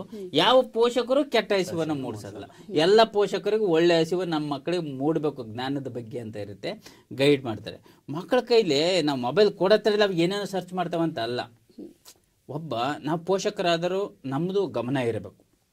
ಈಗ ಈ ಚಾಕು ಕೊಟ್ಟಿರ್ತೀವಿ ಮಕ್ಕಳಿಗೆ, ನನ್ನ ಮಗುಗೆ ತರಕಾರಿ ಹೆಚ್ಚು ಅಂತ ಹೇಳಿರ್ತೀನಿ, ಮಗು ಏನು ಮಾಡುತ್ತೆ? ತರಕಾರಿ ಹೆಚ್ಚುತ್ತೆ, ಹೌದಾ? ತರಕಾರಿ ಹೆಚ್ಚಲಿಲ್ಲ, ಫಸ್ಟಿಗೆ ನಾನು ಹೇಳ್ಕೊಟ್ಟಿರ್ತೀನಿ, ನಾನು ಚಾಕು ಕೊಟ್ಟು ಬಿಡ್ತೀನಿ, ಮಗು ಏನಾರ ಚುಚ್ಕೊಂಡ್ರೆ ಹೆಂಗೆ ಹೊಟ್ಟೆಗೆ ಅನ್ಕೊಂಡ್ಬಿಟ್ರೆ ಚುಚ್ಕೋಬಹುದಲ್ವ? ಅದು ಸಾಧ್ಯತೆ ಇದೆ. ಹಂಗೇನಾರ ಅನ್ಕೊಂಡ್ ಬಿಡ್ತೀವ? ಇಲ್ಲ. ತರಕಾರಿ ಹೆಚ್ಚೋದನ್ನ ಕಲಿಸ್ಬೇಕು ಅಂದ್ರೆ ಹೌದು ಕೊಡಬೇಕು ಅಂತ. ಈಗ ಕರೆಂಟ್ ಮಕ್ಕಳಿಗೆ ಸ್ವಿಚ್ ಹಾಕಂತ ಹೇಳ್ತೀವಿ, ಅಲ್ಲಿ ವೈರು ಅಕಸ್ಮಾತ್ ಓಪನ್ ಇರುತ್ತೆ, ಐರನ್ ಮಾಡಂತ ಹೇಳ್ತೀವಿ. ಅವ ನಮ್ಮ ಸಣ್ಣ ಮಕ್ಕಳು ಮಾಡ್ಕೊಂತವೆ, 6-7ನೇ ತರಗತಿ ಮಕ್ಕಳು ಮಾಡ್ಕೊಂತವೆ ಐರನ್. ಅವ್ರು ಎಲ್ಲಿ ಬಟ್ಟೆ ಮೇಲೆ ಇಟ್ಟು ಐರನ್ ಮಾಡ್ಬೇಕಂಬದು ಗೊತ್ತಿರುತ್ತೆ ಮಕ್ಕಳಿಗೆ. ನಾವು ಈ ಬಟ್ಟೆ ಮೇಲೆ ಇಡಲ್ಲ, ಕೈ ಮೇಲೆ ಇಟ್ಕೊಂಡಿರ್ತವೆ, ಕೆಪಾಳ ಮೇಲೆ ಇಟ್ಕೊಂಡಿರ್ತವೆ ಅನ್ಕೊಂಡ್ಬಿಟ್ರೆ. ನಾವು ನೋಡ್ತಕ್ಕಂಥ ದೃಷ್ಟಿಕೋನ, ಆ ಮಗುಗೆ ನಾನು ಅವನ ತಂತ್ರಜ್ಞಾನವನ್ನು ಯಾವುದಕ್ಕಾಗಿ ಕಲಿಸಿದ್ದೀನಿ? ಹಂಗೆ ಎಲ್ಲ ತಂತ್ರಜ್ಞಾನವೂ ಅಷ್ಟೇ. ಮೊಬೈಲ್ ನಾನು ಕೊಟ್ಟಿದ್ದೀನಿ ಅಂತಂತಂದರೆ ನನ್ನ ಗಮನ ಇರಬೇಕು, ಮಕ್ಕಳಿಗೆ ಹೇಳ್ಬೇಕು, ಒಂದು ಟೈಮಿಂಗ್ಸನ್ನು ಕೊಡಬೇಕು ನಾವು ಮಕ್ಕಳಿಗೆ. ಇಷ್ಟು ನನಗೆ ಗೊತ್ತಿರುತ್ತೆ ಈ ವಿಡಿಯೋ ಎಷ್ಟು ನಿಮಿಷದಿಂದ ಎಷ್ಟು ನಿಮಿಷಕ್ಕೆ ಓಡುತ್ತೆ, ನನಗೆ ಆ ಪ್ರಜ್ಞೆ ಇರಬೇಕು. ಮಕ್ಕಳಲ್ಲಿ ನಾನು ಎಂತೆಂಥದನ್ನು ನಾವು ತೋರಿಸ್ಬೇಕಂಬ ನನಗೆ ಪ್ರಜ್ಞೆ ಬರುತ್ತೆ. ನಾವು ಯೂಟ್ಯೂಬ್ ಓಪನ್ ಮಾಡ್ತಾರೆ, ಅದೇದೋ ಬರುತ್ತೆ ಅಂತ ನಾವು ಅದು ಒಂದು ತಿಳುವಳಿಕೆ ಹೇಳಬೇಕು. ಶಿಕ್ಷಕರಾದ್ರೆ ನಾವು ಹೇಳ್ತೀವಿ, ಶಾಲೆಯಲ್ಲಿ ಪೋಷಕರು ಹೇಳ್ತಾರೆ. ಈಗ ಪ್ರಸನ್ನ ಸರ್ ಹೇಳ್ದಂಗೆ ಇವತ್ತು ಮೊಬೈಲ್ ಬಂದಿತ್ತೆ, ಸತೀಶ್ ಸರ್ ಕಾವೇರಿ ಮಾತಾಡ್ತಾ ಇದ್ರು, ಇದು ಹಿಂಗೆ ಯಾವುದೋ ದಿಕ್ಕನ್ನು ತಪ್ಪಿಸ್ತಾ ಇದೆ ಅಂತ. ಹಿಂದೆ ಬಹುಶಃ ಪುಸ್ತಕಗಳನ್ನ ಕದ್ದು ಓದೋರು, ಕೆಟ್ಟ ಪುಸ್ತಕಗಳು ಇದ್ವು, ಕೆಟ್ಟ ವಿಚಾರಗಳನ್ನು ಬಿಂಬಿಸ್ತಕ್ಕಂಥ ಪುಸ್ತಕಗಳು ಇದ್ವು. ನಾನು ಪುಸ್ತಕಗಳ ಹೆಸರು ಹೇಳಲ್ಲ, ಇದ್ವು, ಅವತ್ತು ಇದ್ವು. ಒಂದು ವರ್ಗ ಓದ್ತಾ ಇತ್ತು, ಯಾರಿಗೆ ಗೊತ್ತಾಗ್ತಾ ಇರಲಿಲ್ಲ, ಗುಪ್ತವಾಗಿ ಓದ್ತಾ ಇದ್ರು, ಎಲ್ಲರೂ ಕದ್ದು ಓದ್ತಾ ಇದ್ರು. ಆ ಪುಸ್ತಕ ಖರೀದಿ ಮಾಡೋರು ಕದ್ದು ಮುಚ್ಕೊಂಡು ತಗೊಂಡು ಹೋಗ್ತಾ ಇದ್ರು. ಇದ್ದಿಲ್ವ ಅವತ್ತು? ಮೊಬೈಲ್ ಇಲ್ದಂತ ಒಂದು ಕಾಲಘಟ್ಟದಲ್ಲೇ ಇಂಥ ಸಾಹಿತ್ಯವನ್ನು ಓದಂತ ಸಾಕಷ್ಟು ಜನ ಇದ್ರು. ಸಮಾಜ ಹಾಳಾಗಿ ಹೋಗ್ಬಿಟ್ಟಿತ್ತ? ಇವತ್ತು ಮೊಬೈಲ್ ಇಟ್ಕೊಂಡಿರೋದ್ರಿಂದ ಸಮಾಜ ಹಾಳಾಗಿ ಹೋಗಿದೆಯಾ? ಪುಸ್ತಕದಲ್ಲಿ ಏನೈತೆ ಅದು ಮೊಬೈಲಲ್ಲಿ ಇದೆ. ಆದ್ರೆ ಪುಸ್ತಕ ಓದ್ಲಿಕ್ಕೆ ಯಾವ ರೀತಿ ಪೋಷಕರು ವಿರೋಧ ಮಾಡ್ತಾ ಇದ್ರು, ಇವತ್ತು ಸಹ ಪೋಷಕರು ವಿರೋಧ ಮಾಡ್ತಾರೆ. ಅಂತ ನೋಡ್ತಾ ಇದ್ದಾವೆ ಅಂದ್ರೆ ಯಾವ ಪೋಷಕರು ತಾನು ಖುಷಿ ಪಡ್ತಾರೆ? ನಿಗ್ರಹಿಸ್ತಾರೆ, ಒಂದು ಜಾಗೃತಿ ಇರುತ್ತೆ. ಆದರೆ ಅದು ಬರುತ್ತೆ ಅಂತ ನಾವು ಮೊಬೈಲೇ ಬಳಸೋದು ಬಿಟ್ಬಿಟ್ರೆ, ಈಗ ಮೂಗಿಗೆ ಶೀತ ಬರುತ್ತಪ್ಪ, ಶೀತ ಬಂದಾಗ ಏನು ಮಾಡ್ಕೋಬೇಕು ನಾವು? ಪರಿಹಾರವನ್ನು ಕಂಡುಕೊಳ್ಬೇಕು. ಶೀತ ಬರುತ್ತೆ, ಮೂಗು ಕಟ್ ಮಾಡಿ ಬಿಸಿ ಹಾಕೊಂಡ್ಬಿಟ್ರೆ ಮುಖ ವಿಕಾರ ಆಗಿ ಹೋಗುತ್ತೆ, ಅದು ನೋಡೋಕ್ಕಾಗಲ್ಲ. ಹಂಗಾಗಿ ಸಮಸ್ಯೆಗಳು ಇರ್ತವೆ, ಪಾಸಿಟಿವಿಟಿ ಇರುತ್ತೆ, ನೆಗೆಟಿವಿಟಿ ಇರುತ್ತೆ. ನಾವು ಏನು ಮಾಡಬೇಕು? ಈ ವ್ಯಸನ ಅಂತಂದ್ರೆ ಏನು? ಗೀಳು ಅಷ್ಟೇ. ನಾವು ಎಂಥ ವ್ಯಸನಿಗಳಾಗಿರ್ಬೇಕು, ಹಾಗೆ ಜ್ಞಾನ ವ್ಯಸನಿಗಳಾಗಿ ಮಾಹಿತಿ ಸಂಗ್ರಹ ಮಾಡಿ. ನೀವು ಅದ್ರಾಗೆ ಈಗ ನೀವು ಜರ್ನಲಿಸಮ್ ವಿದ್ಯಾರ್ಥಿನಪ್ಪ, ಹೌದಾ? ಎಷ್ಟೊಂದು ಪೂರಕವಾದ ಅಂಶಗಳನ್ನು ಮೊಬೈಲ್ ಕೊಡುತ್ತೆ. ಈಗ ಮಕ್ಕಳಿಗೆ ಒಂದು ಪ್ರಾಜೆಕ್ಟ್ ಕೊಡ್ತಾ ಇದ್ದೀವಿ ಅಂತ ನಮಗೆ ಗೊತ್ತಿಲ್ಲದಂಥದ್ದು, ಈಗ ನಾನು ಒಂದು ಪಾಠ ಮಾಡ್ತಾ ಇದ್ದೀನಿ, ನನಗೆ ಒಂದು 10 ಮಕ್ಕಳಿದ್ದಾವೆ, 2 ಮಕ್ಕಳು 3 ಮಕ್ಕಳಿಗೆ ಕಲ್ಸೋಕ್ಕಾಗ್ತಾ ಇಲ್ಲ, ವಿಫಲನಾಗ್ತಾ ಇದ್ದೀನಿ ಅಂತಂದರೆ ನಾನು ಬೇರೆ ಸ್ಟೆಪ್ಸ್ ಏನಿದ್ದಾವೆ ಈ ಕಲಿಕೆನ ಕಲಿಸ್ಲಿಕ್ಕೆ ಮೊಬೈಲ್ ನೋಡ್ತೀನಿ. ನಾನು ಪರ್ಯಾಯ ನನಗೆ ಮಾರ್ಗೋಪಾಯಗಳು ಕಾಣ್ತವೆ, ಅವನು ಮತ್ತೆ ನಾನು ಅನುಸರಿಸ್ತೀನಿ ತರಗತಿ ಕೊಠಡಿಯಲ್ಲಿ, ಅವನು ಇಂಪ್ಲಿಮೆಂಟ್ ಮಾಡ್ತೀನಿ ನಾನು ನನ್ನ ಮಕ್ಕಳಿಗೆ, ಅಲ್ಲಿ ನಾನು ಸಕ್ಸಸ್ ಆಗ್ತೀನಿ. ಆದ್ದರಿಂದ ಮೊಬೈಲುಗಳು ಉಪಯೋಗ ಏನಿದೆ ಮಕ್ಕಳಿಗೆ ವರನೇ ಹೊರತು ಶಾಪ ಅಲ್ಲ. ನಾವು ಬಳಸುವ ನಿಟ್ಟು ಏನಿದೆ, ನಮ್ಮ ಬಳಸುವ ಆಲೋಚನೆ ಏನಿದೆ, ದಿಕ್ಕೇನಿದೆ, ಅದು ಪಾಸಿಟಿವಿಟಿ ಆಗಿರಬೇಕು ಅಂತ. ಆವಿಷ್ಕಾರಕ್ಕೊಳಗಾದಂತಹ ಪ್ರತಿಯೊಂದು ವಸ್ತುವಿನಲ್ಲೂ ಅನುಕೂಲತೆಗಳು ಎಷ್ಟಿರುತ್ತೋ ಅಷ್ಟೇ ಅನಾನುಕೂಲತೆಗಳು ಇರುತ್ತೆ. ಈವನ್ ನಾವು ವಾಸ ಮಾಡ್ತಾ ಇರೋಂಥ ಪರಿಸರನೇ ತಗೊಂಡ್ರು ಕೂಡ ಆ ಪರಿಸರದಲ್ಲೂ ಕೂಡ ಅನುಕೂಲ ಅನಾನುಕೂಲಗಳು ಎಲ್ಲವೂ ಇದೆ. ಒಂದು ಹುಟ್ಟು ಅಂತ ಆಯಿತು ಅಂದರೆ ಆ ಹುಟ್ಟಿನ ಹಿಂದೆ ಏನೆಲ್ಲ ಒಳ್ಳೆಯ ಅಂಶಗಳು ಕೆಟ್ಟ ಅಂಶಗಳು ಇರೋದು ಸಾಮಾನ್ಯನೇ. ಹಾಗಿರುವಾಗ ಈ ಮೊಬೈಲ್ ಮಕ್ಕಳಿಗೆ ವರದಾನ ಎಷ್ಟೆಲ್ಲ ರೀತಿಯಲ್ಲಿ ಆಗಿದೆ ಅನ್ನೋದಕ್ಕೆ ಸಾಕಷ್ಟು ಪುರಾವೆಗಳನ್ನು ಸಾಕ್ಷಿಗಳನ್ನು ಅವರು ನೀಡಿದ್ದಾರೆ. ಅದಕ್ಕೆ ಹೊರತಾಗಿಯೂ ಕೂಡ ವರದಾನ ಅಲ್ಲದೆ ಅದು ಶಾಪವಾಗಿ ಪರಿಣಮಿಸಿದೆ ಅಂತ ಸತೀಶ್ ಸರ್ ಅವರು ಹೇಗೆ ವಾದ ಮಂಡನೆ ಮಾಡ್ತೀರಾ ಸರ್? ನಮ್ಮ ಪ್ರಸನ್ನ ಸರ್ ಆಗಲೇ ಮಾತಾಡ್ತಾ ಒಂದು ಮಾತು ಹೇಳಿದ್ರು, ಮೊಬೈಲು ಜ್ಞಾನ ವಿಕಾಸ ಕೇಂದ್ರ ಇದ್ದಂಗೆ ಅಂತ. ಆ ಒಂದು ಪದವನ್ನು ಮೊಬೈಲಿಗೆ ಬಳಸೋದ್ರ ಮೂಲಕ ನಮಗೊಂದು ಎಚ್ಚರಿಕೆ ಕೊಟ್ಟರು, ಹಳದಿ ಕಣ್ಣಿನಿಂದ ನೋಡೋದನ್ನು ಬಿಡ್ರಿ ಅಂತ. ನಾವು ಹಳದಿ ಕಣ್ಣಿಂದ ನೋಡ್ತಾ ಇಲ್ಲ ಸ್ವಾಮಿ, ಹಳದಿ ಕಣ್ಣಿಗೆ ನೀವು ಕಾರಣ ಮಾಡ್ತಿದ್ದೀರ ಮಕ್ಕಳಿಗೆ. ಯಾಕೆ ಅಂತಂದರೆ ಆಗಲೇ ನನ್ನ ಸ್ನೇಹಿತ ಹೇಳಿದರು, ಮೊಬೈಲಲ್ಲಿ ಯಾವುದೂ ಏನು ಕೇಳೋ ನೆಸಿಟಿ ಇಲ್ಲ, ಅವಶ್ಯಕತೆಯೇ ಇಲ್ಲ.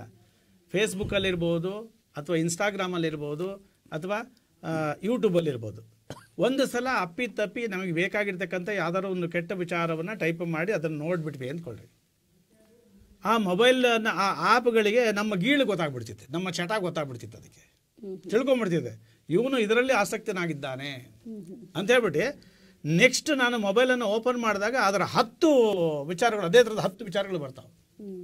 ಇಲ್ಲಿ ನಾನು ಮಕ್ಕಳಿಗೆ ನಾನು ಅದರಿಂದ ಶೈಕ್ಷಣಿಕವಾಗಿ ಅಭಿವೃದ್ಧಿ ಆಗ್ಬೋದು, ಅನೇಕ ರೀತಿಯ ಸೌಲಭ್ಯಗಳಿದೆ ಸರ್, ಇಲ್ಲ ಅಂದಿಲ್ಲ.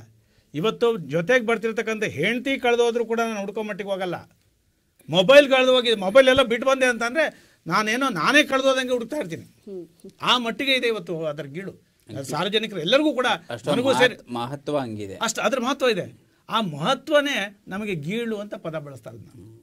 ಸೊ ಆ ಮಟ್ಟಿನ ಮಹತ್ವ ಇದೆ. ಆದರೆ ಅದು ನಮ್ಮಂಥ ಹಿರಿಯರಿಗೆ ನಾವು ಒಂದು ಯೋಚನೆ ಮಾಡಿ ಒಂದು ಒಳ್ಳೆ ರೀತಿಯಲ್ಲಿ ಪಾಸಿಟಿವ್ ಆಗಿ ಅದನ್ನು ಉಪಯೋಗ ಮಾಡೋ ಮಟ್ಟಿಗೆ ಹೋಗ್ತೀವಿ ನಾವು ಹಿರಿಯರು. ಆದರೆ ಮಕ್ಕಳಲ್ಲಿ ಅದು ಯಾವ ರೀತಿಯ ಪಾಸಿಟಿವ್ ಆಗಿ ಉಪಯೋಗಿಸ್ಕೋಬೇಕು, ಯಾವುದು ನೆಗೆಟಿವ್ ಅನ್ನೋದು ತಿಳುವಳಿಕೆ ತಗೊಳ್ತಕ್ಕಂಥ ವಿವೇಚನೆ ಇರೋದಿಲ್ಲ. ಯಾಕೆಂದರೆ ಭಾರತದಂತಹ ಸಂಪ್ರದಾಯ ಬದ್ಧ ದೇಶದಲ್ಲಿ ಏನಾಗಿದೆ ಅಂತಂದರೆ, ಮೊಬೈಲನ್ನು ಮಕ್ಕಳಿಗೆ ಕೊಟ್ಟಾಗ ಶೈಕ್ಷಣಿಕವಾಗಿ ಏನಾದ್ರು ನೋಡ್ಕೊಳ್ಳಿ ಅಥವಾ ಯಾವ್ದಾದ್ರು ಒಂದು ಗೇಮನ್ನು ಆಡಲಿ ಅಂತ ಕೊಟ್ಟಾಗ ಪಬ್ಜಿ ಗೇಮನ್ನು ಒಂದು ಗೀಳಾಗಿ ಮಾಡಿಕೊಂಡು ತಂದೆ ತಾಯಿಗಳನ್ನೇ ಕೊಂದಿರ್ತಕ್ಕಂಥ ಉದಾಹರಣೆಗಳಿದ್ದಾವೆ. ಸೆಲ್ಫಿ ಗೀಳಿಗೆ ಹೋಗಿರ್ತಕ್ಕಂಥ ಮಕ್ಕಳು ಸೆಲ್ಫಿ ತೆಗೆದ್ರೆ ಹೋಗಿ ಮೇಲಿಂದ ಬಿದ್ದು ಪ್ರಾಣ ಹತ್ಯೆ ಮಾಡ್ಕೊಂಡಿರ್ತಕ್ಕಂಥ ಉದಾಹರಣೆಗಳಿದ್ದಾವೆ. ಸೆಲ್ಫಿ ಸಂದರ್ಭದಲ್ಲಿ ತಿರುಗಿಸ್ತಕ್ಕಂಥ ಮುಖದಿಂದ ಆ ಮುಖಗಳು ಹಂಗೆ ಇದಾವೋ ಅಥವಾ ನಿಜವಾಗಿ ಹೆಂಗಿದಾವೋ ಅನ್ನೋ ಪ್ರಶ್ನೆ ಬರ್ತಕ್ಕಂಥ ಸನ್ನಿವೇಶಗಳು ನಿರ್ಮಾಣ ಆಗಿದ್ದಾವೆ. ಆಮೇಲೆ ಇವತ್ತು ನೋಡ್ರಿ, ಒಳ್ಳೇದಕ್ಕಿಂತ ಮಕ್ಕಳ ಮನಸ್ಸು ಒಂಥರ ಬಿಳಿ ಬಟ್ಟೆ ಇದ್ದಂಗೆ. ಸಣ್ಣ ಪ್ರಮಾಣದಲ್ಲಿ ಏನಾದರೂ ಒಂದು ಕೈ ಏನೋ ಕ್ಲೀನಾಗಿ ತೊಳೆದಿರ್ತಕ್ಕಂಥ, ಸ್ವಚ್ಛವಾಗಿ ತೊಳೆದಿರ್ತಕ್ಕಂಥ ಒಂದು ಕೈಯನ್ನು ಕೂಡ ಅಲ್ಲಿ ಅದ್ರ ಮೇಲೆ ಇಟ್ಟಾಗ ಆ ಬಿಳಿ ವಸ್ತ್ರದ ಮೇಲೆ ಏನೋ ಕಾಣುತ್ತೆ, ಒಂದು ಕಪ್ಪು ಕಲೆ ಕಾಣುತ್ತೆ. ಅಷ್ಟು ನಿಶ್ಚಲವಾದ ಮನಸ್ಸು ಮಕ್ಕಳಲ್ಲಿ ಇರ್ತಿದೆ. ಅಂಥ ಮಕ್ಕಳಿಗೆ ನಾವು ಮೊಬೈಲನ್ನು ಕೊಟ್ಟಾಗ ಅವಕ್ಕೆ ಆರಂಭದಲ್ಲಿ ಒಳಿತು ಕೆಡುಕುಗಳು ಯಾವುದೇ ಅರಿವಿರೋದಿಲ್ಲ. ಇದನ್ನು ನೀವು ಸ್ಪಷ್ಟವಾಗಿ ತಿಳ್ಕೊಳ್ಳಿ. ನೀವು ಒಳಿತ ಕೆಡುಕುಗಳ ಅರಿವಿರೋದಿಲ್ಲ. ನಾನು ಏನೋ ಒಳ್ಳೇದು ನೋಡಪ್ಪ ಅಂತ ಹೇಳಿ ಹಾಕ್ಕೊಟ್ಟಿರ್ತೀನಿ, ಅದು ಅದು ನೋಡೋದು ಅದೊಂದು ಮುಗಿದ ಮೇಲೆ ಮತ್ತೆ ಮುಂದಿನ ಅಧ್ಯಾಯಕ್ಕೆ ಹೋದಾಗ ಆಕಸ್ಮಿಕವಾಗಿ ಆ ಒಂದು ಆ್ಯಪ್ಗಳು ಈ ನೋಡ್ತಕ್ಕಂಥವ್ರು ಮಕ್ಕಳು ಅನ್ನೋದು ಗೊತ್ತಿರಲ್ಲ, ಪ್ರಜ್ಞೆ ಆ ಒಂದು ಆ್ಯಪ್ನವ್ರಿಗೆ ಇರೋದಿಲ್ಲ. ಸೊ ಕಾಮನ್ ಆಗಿ ಅದರಲ್ಲಿ ಏನೋ ಬಿಟ್ಟಿರ್ತಾರೆ. ಒಂದು ಸ್ಪಷ್ಟವಾಗಿ ಹೇಳ್ಬಿಡ್ತೀನಿ ಸ್ವಾಮಿ, ಆತ ಅವಳೊಂದಿಗೆ ಇದನ್ನು ಏನೋ ಮಾಡಿದ ಅನ್ನೋ ಒಂದು ಹೈಲೈಟ್ ದೃಶ್ಯ ಕಾಣ್ತು ಅಂದ್ಕೊಳ್ರಿ. ಅದು ಏನು ಅನ್ನೋದನ್ನು ಕುತೂಹಲ ತರಿಸುತ್ತೆ ಮಗುಗೆ. ಕ್ಲೀನ್ ಆಗೋದು ಪ್ರೆಸ್ ಮಾಡುತ್ತೆ. ಪ್ರೆಸ್ ಮಾಡಿದಾಗ ಬೇಕು ಬೇಡಗಳನ್ನೆಲ್ಲ ಓದ್ತಾ ಹೋಗುತ್ತೆ. ಬೇಕು ಇದೊಂದು ಸಾರ್ವತ್ರಿಕ ಸತ್ಯ. ಇದರ ಬಗ್ಗೆ ನೀವು ಎಚ್ಚರ ತಗೋಬೇಡಿ, ವೀಕ್ಷಕರು ಕೂಡ ಎಚ್ಚರ ತಗೋಬೇಕಲ್ಲಿ. ನಾವು ಏನೋ ನೀವು ಹೇಳಿದ್ರಿ, ಮಕ್ಕಳನ್ನು ಪಾಸಿಟಿವ್ ಆಗಿ ನೋಡ್ರಿ, ನೀವು ತಂತ್ರಜ್ಞಾನವನ್ನು ಬಳಕೆ ಮಾಡೋಕ್ಕೆ ನೋಡ್ರಿ, ಅದನ್ನು ಗುಣಾತ್ಮಕವಾಗಿ ನೋಡಿ ಅಂತ ಹೇಳಿದ್ರಿ. ನೀವು ಇಬ್ಬರೂ ಹೇಳ್ತಾ ಇದ್ರೆ ಗುಣಾತ್ಮಕವಾಗಿ ನೋಡೋಣ ಸ್ವಾಮಿ. ಎಷ್ಟು ಜನ ಕೆಲಸದ ಒತ್ತಡದಲ್ಲಿರ್ತಾರೆ. ತಾಯಿ ಮನೆಯಲ್ಲಿ ಅಡಿಗೆ ಕೆಲಸದಲ್ಲಿರ್ತಾಳೆ, ತಂದೆ ಕೆಲಸಕ್ಕೆ ಹೋಗಿರ್ತಾನೆ ಅಥವಾ ಬಂದು ಸುಸ್ತಾಗಿ ಬೇರೆ ಇದು ಮಾಡ್ತಾ ಇರ್ತಾನೆ. ಮಕ್ಕಳಿಗೆ ಓದಕ್ಕೆ ಕೊಟ್ಟಾಗ ಮೊಬೈಲನ್ನು ಅವರು ಪಾಸಿಟಿವ್ ಆಗಿ ಬಳಸ್ತಾರೆ ಅಂತ ಅವ್ರಿಗೆ ಬೆಂದು ನೋಡೋಕ್ಕಾಗತ್ತಾ? ಯಾವ ಒಂದು ಕಣ್ ತಪ್ಪಿಸಿ ಏನು ಬೇಕಾದ್ರೆ ಮಾಡೋ ಮಟ್ಟಿಗಿದ್ದಾರೆ ಇವತ್ತು ಪ್ರೇಮ ವಿವಾಹಗಳು ಹೇಳ್ತಿರಲ್ಲ, ಬಾಲ್ಯಾವಸ್ಥೆಯಲ್ಲಿ ಇರ್ತಕ್ಕಂಥ ಕೇವಲ PU ಓದ್ತಾ ಇರ್ತಕ್ಕಂಥ ಮಕ್ಕಳು, 18 ವರ್ಷ ವಯಸ್ಸಾಗದೇ ಇರ್ತಕ್ಕಂಥ ಹೆಣ್ಮಕ್ಳು ಇವತ್ತು ಪ್ರೇಮದ ಜಾಲಕ್ಕೆ ಬೀಳಕ್ಕೆ ಮುಖ್ಯವಾದ ಕಾರಣ ಮೊಬೈಲ್ ಆಗಿದೆ. ಇವತ್ತು ಮೊಬೈಲನ್ನು ಅತಿ ಶೀಘ್ರಗತಿಯಲ್ಲಿ ಸಂದೇಶವನ್ನು ರವಾನೆ ಮಾಡಿ ನಾನು ಬರ್ತೀನಿ ಅಲ್ಲಿ ನಾವು ಹೋಗೋಣ ಅನ್ನೋ ಮಟ್ಟಿಗೆ ಪ್ರಯತ್ನ ಮಾಡ್ತಕ್ಕಂಥ ಉದಾಹರಣೆ ಇದೆ. ಮೊಬೈಲನ್ನು ಇಟ್ಕೋಬಾರ್ದ ಜಾಗದಲ್ಲೆಲ್ಲ ಇಟ್ಕೊಂಡು ಅದರ ಸೀಕ್ರೆಸಿನ ಮಾಡ್ತಕ್ಕಂಥ ಉದಾಹರಣೆಗಳು ಇದ್ದಾವೆ. ಸೊ ಹಾಗಿದ್ದಾಗ ನಾನು ಹಳದಿ ಕಣ್ಣಿಂದ ನೋಡ್ತಾ ಇಲ್ಲ ಮೊಬೈಲ್ ಬಳಕೆನ ಹಳದಿ ಕಣ್ಣಲ್ಲಿ ನೋಡ್ತಾ ಇಲ್ಲ. ಅದರಲ್ಲಿ ಪಾಸಿಟಿವ್ ಇದೆ, ಆದರೆ ಅದನ್ನು ಪರಿಣಾಮಕಾರಿಯಾಗಿ ಬಳಕೆ ಮಾಡಬೇಕಂತಂದರೆ ಒಂದು ನಿರ್ದಿಷ್ಟ ವಯೋಮಾನವನ್ನು ಗೊತ್ತುಪಡಿಸ್ಬೇಕಾದ ಸರ್ಕಾರ. ನಾವೆಲ್ಲ ಸಾರ್ವಜನಿಕರು ನಾವು ಕೂಡ ಒಂದು ನಿರ್ದಿಷ್ಟ ವಯೋಮಾನವನ್ನು ಗೊತ್ತು ಮಾಡಿ ಆ ವಯಸ್ಸಿನವರು ಮಾತ್ರ ಮೊಬೈಲನ್ನು ಕೊಡಬೇಕಾಗತ್ತೆ. ಇವತ್ತು ಸಣ್ಣ ಪ್ರಮಾಣದಲ್ಲಿರ್ತಕ್ಕಂಥ ಸಣ್ಣ ವಯಸ್ಸಿನ ಮಕ್ಕಳಿಗೆ ಕೊಟ್ಟಾಗ ಅದಕ್ಕೆ ಬ್ರೈನ್ ಟ್ಯೂಮರ್ ಬರ್ತಾ ಇದೆ ಸ್ವಾಮಿ. ನೀವು ಹಳದಿ ಕಣ್ಣು ಅಂತ ಹೇಳ್ತಿರಲ್ಲ, ನೀಲಿ ಪರದೆ ಒಂದು ಕಾಲ ಇತ್ತು, ನಿಮಗೂ ಹೇಳ್ತಾ ಇದ್ದೀನಿ ನಾನು. ಒಂದು ಕಾಲದಲ್ಲಿ ಟಿವಿ ಜಾಸ್ತಿ ಹೊತ್ತು ನೋಡಬೇಡ ಅಂತ ಹೇಳ್ತಾ ಇದ್ರು. ಅಷ್ಟು ದೊಡ್ಡ ಸ್ಕ್ರೀನ್ ಇದ್ರೂ ಕೂಡ ಟಿವಿ ಜಾಸ್ತಿ ಹೊತ್ತು ನೋಡಬೇಡ, ನಿಮಗೆ ಕಣ್ಣಾಳಾಗತ್ತೆ ಅಂತ. ಇವತ್ತು ಕಣ್ಣನ್ನು ಹಾಳು ಮಾಡೋದಕ್ಕೆ ಸಣ್ಣ ಪ್ರಮಾಣದ ಸ್ಕ್ರೀನನ್ನು ಕೊಟ್ಟಿದ್ದೀವಿ. ಇಷ್ಟೇ ಅಂತರದಲ್ಲಿ ಮಗು ನೋಡ್ತಾ ಇರ್ತಿದೆ, ಅದರ ಕಣ್ಣೇನಾಗತ್ತೆ. ನಾನು ಇವಾಗ ಕನ್ನಡಕ್ಕೆ ಹಾಕ್ತಾ ಇದ್ದೀನಿ ಸ್ವಾಮಿ, ನಾನು ಕನ್ನಡಕ್ಕೆ ಹಾಕ್ತಾ ಇದ್ದೀನಿ. ಇವತ್ತಿಗೂ ಕೂಡ ಏನಾದ್ರು ಓದಬೇಕಂದ್ರೆ ಮಾತ್ರ ಕನ್ನಡಕ್ಕೆ ಹಾಕ್ತೀನಿ, ಇಲ್ಲ ಅಂದರೆ ನನ್ನ ಎದುರಲ್ಲಿ ಇರ್ತಕ್ಕಂಥ ಎಲ್ಲರೂ ಸ್ಪಷ್ಟವಾಗಿ ಕಾಣ್ತಾರೆ. ಅಲ್ಲಿ ಕೂತ್ಕೊಂಡಿರೋರು ಪ್ರಸನ್ನ ಸಾರ್, ಇಲ್ಲಿ ಕೂತ್ಕೊಂಡಿರೋದು ಕೊಟ್ರೆ ಸಾರ್, ಎಲ್ಲ ಕ್ಲೀನಾಗಿ ಗೊತ್ತಾಗುತ್ತೆ ನನಗೆ. ಆದರೆ ಇವತ್ತಿನ ಮಕ್ಕಳಿಗೆ ಏನಾಗಿದೆ ಅಂತಂದರೆ ಹತ್ತಿರದಲ್ಲಿರ್ತಕ್ಕಂಥ ಕಾಣದೇ ಇರ್ತಕ್ಕಂಥ ಸನ್ನಿವೇಶ ನಿರ್ಮಾಣ ಆಗಿದೆ. ಅವರಿಗೆ ಬಾಲ್ಯಾವಸ್ಥೆಯಲ್ಲಿ ಕನ್ನಡಕ ಬರ್ತಾ ಇದೆ. ಆ ಕನ್ನಡಕದ ವರದಾನ ಕೊಡೋದು ನಿಮ್ಮ ಮೊಬೈಲ್.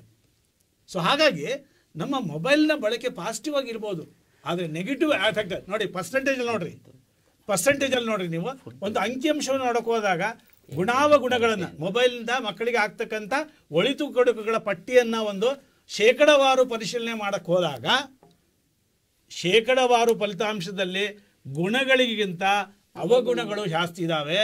ಅದರಿಂದ ಆರೋಗ್ಯ ಹಾಳಾಗ್ತಿದೆ, ಕಣ್ಣು ಹಾಳಾಗ್ತಿದೆ, ನಮ್ಮ ಭಾಷಾ ಜ್ಞಾನ ಹಾದಿ ತಪ್ತಾ ಇದೆ, ನಮ್ಮ ವಿಚಾರಗಳಲ್ಲಿ ಭಿನ್ನತೆ ಬರ್ತಾ ಇದೆ.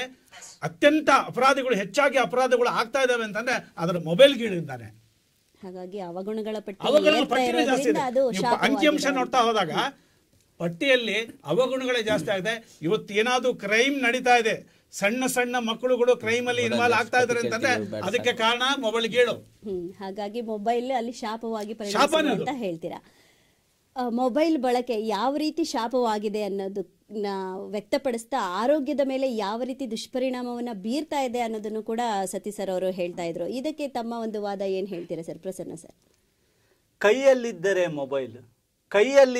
ಮೊಬೈಲು ತೆರೆದುಕೊಳ್ಳುವುದು ಹೊಸ ವರ್ಲ್ಡ್.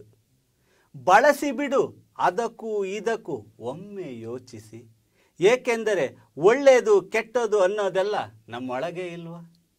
ಏಕೆಂದರೆ ಒಳ್ಳೆಯದು ಕೆಟ್ಟದು ಅನ್ನೋದೆಲ್ಲ ನಮ್ಮ ಒಳಗಿಲ್ವಾ? ಮೇಡಮ್ ಅವ್ರು ಹೇಳಿದ್ರು ವ್ಯಸನ ಆಗುತ್ತೆ, ಗೀಳಾಗುತ್ತೆ. ಸರ್ ಹೇಳಿದ್ರು ಒಂದು ಏಜ್ ಆದ್ಮೇಲೆ ಮೊಬೈಲ್ನ ಬಳಕೆ ಕೊಡಿ ಅಂತ. ಹಂಗಾರೆ ದೊಡ್ಡರಿಗೆ ವ್ಯಸನ ಆಗಲ್ವಾ? ದೊಡ್ಡರಿಗೆ ಒಪ್ಕೊಂಡ್ರಲ್ಲ ನೀವು, ವ್ಯಸನ ಆಗತ್ತೆ ಅಂತ ಒಪ್ಕೊಂಡ್ರಲ್ಲ.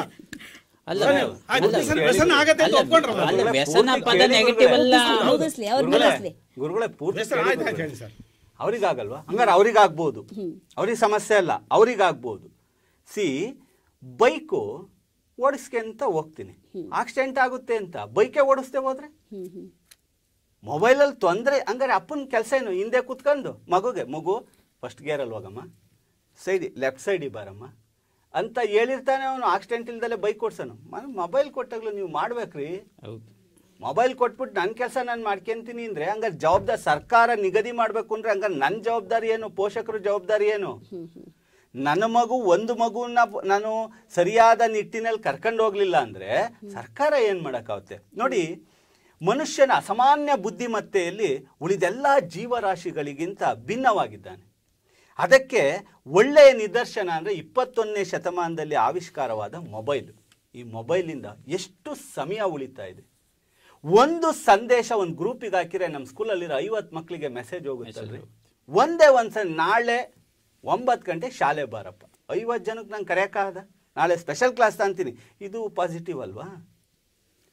ಮೊಬೈಲಲ್ಲಿ ಅದು ಇದು ನೋಡ್ತಾನೆ. ಯಾರು ನೋಡುವಂದರು? ಬರ್ತವೆ ಅನ್ವಾಂಟೆಡ್ ವಿಡಿಯೋಸ್ ಎಲ್ಲ ಬರ್ತವೆ. ಯಾಕೆ ನೋಡಕ್ಕೆ ಹೋಗ್ತೀಯ? ಹಂಗಾರೆ ನಾನು ರೋಡಲ್ಲಿ ಹೋಗ್ತಾ ಇರ್ತೀನಿ ಬೆಂಗಳೂರಲ್ಲಿ, ಬಸ್ ಸ್ಟ್ಯಾಂಡ್ ಇಳ್ದೆ, ಅಲ್ಲಿ ಅನ್ವಾಂಟೆಡ್ ಕಾಣಲ್ವಾ? ನನಗೆ ಕಾಣಲ್ವಾ?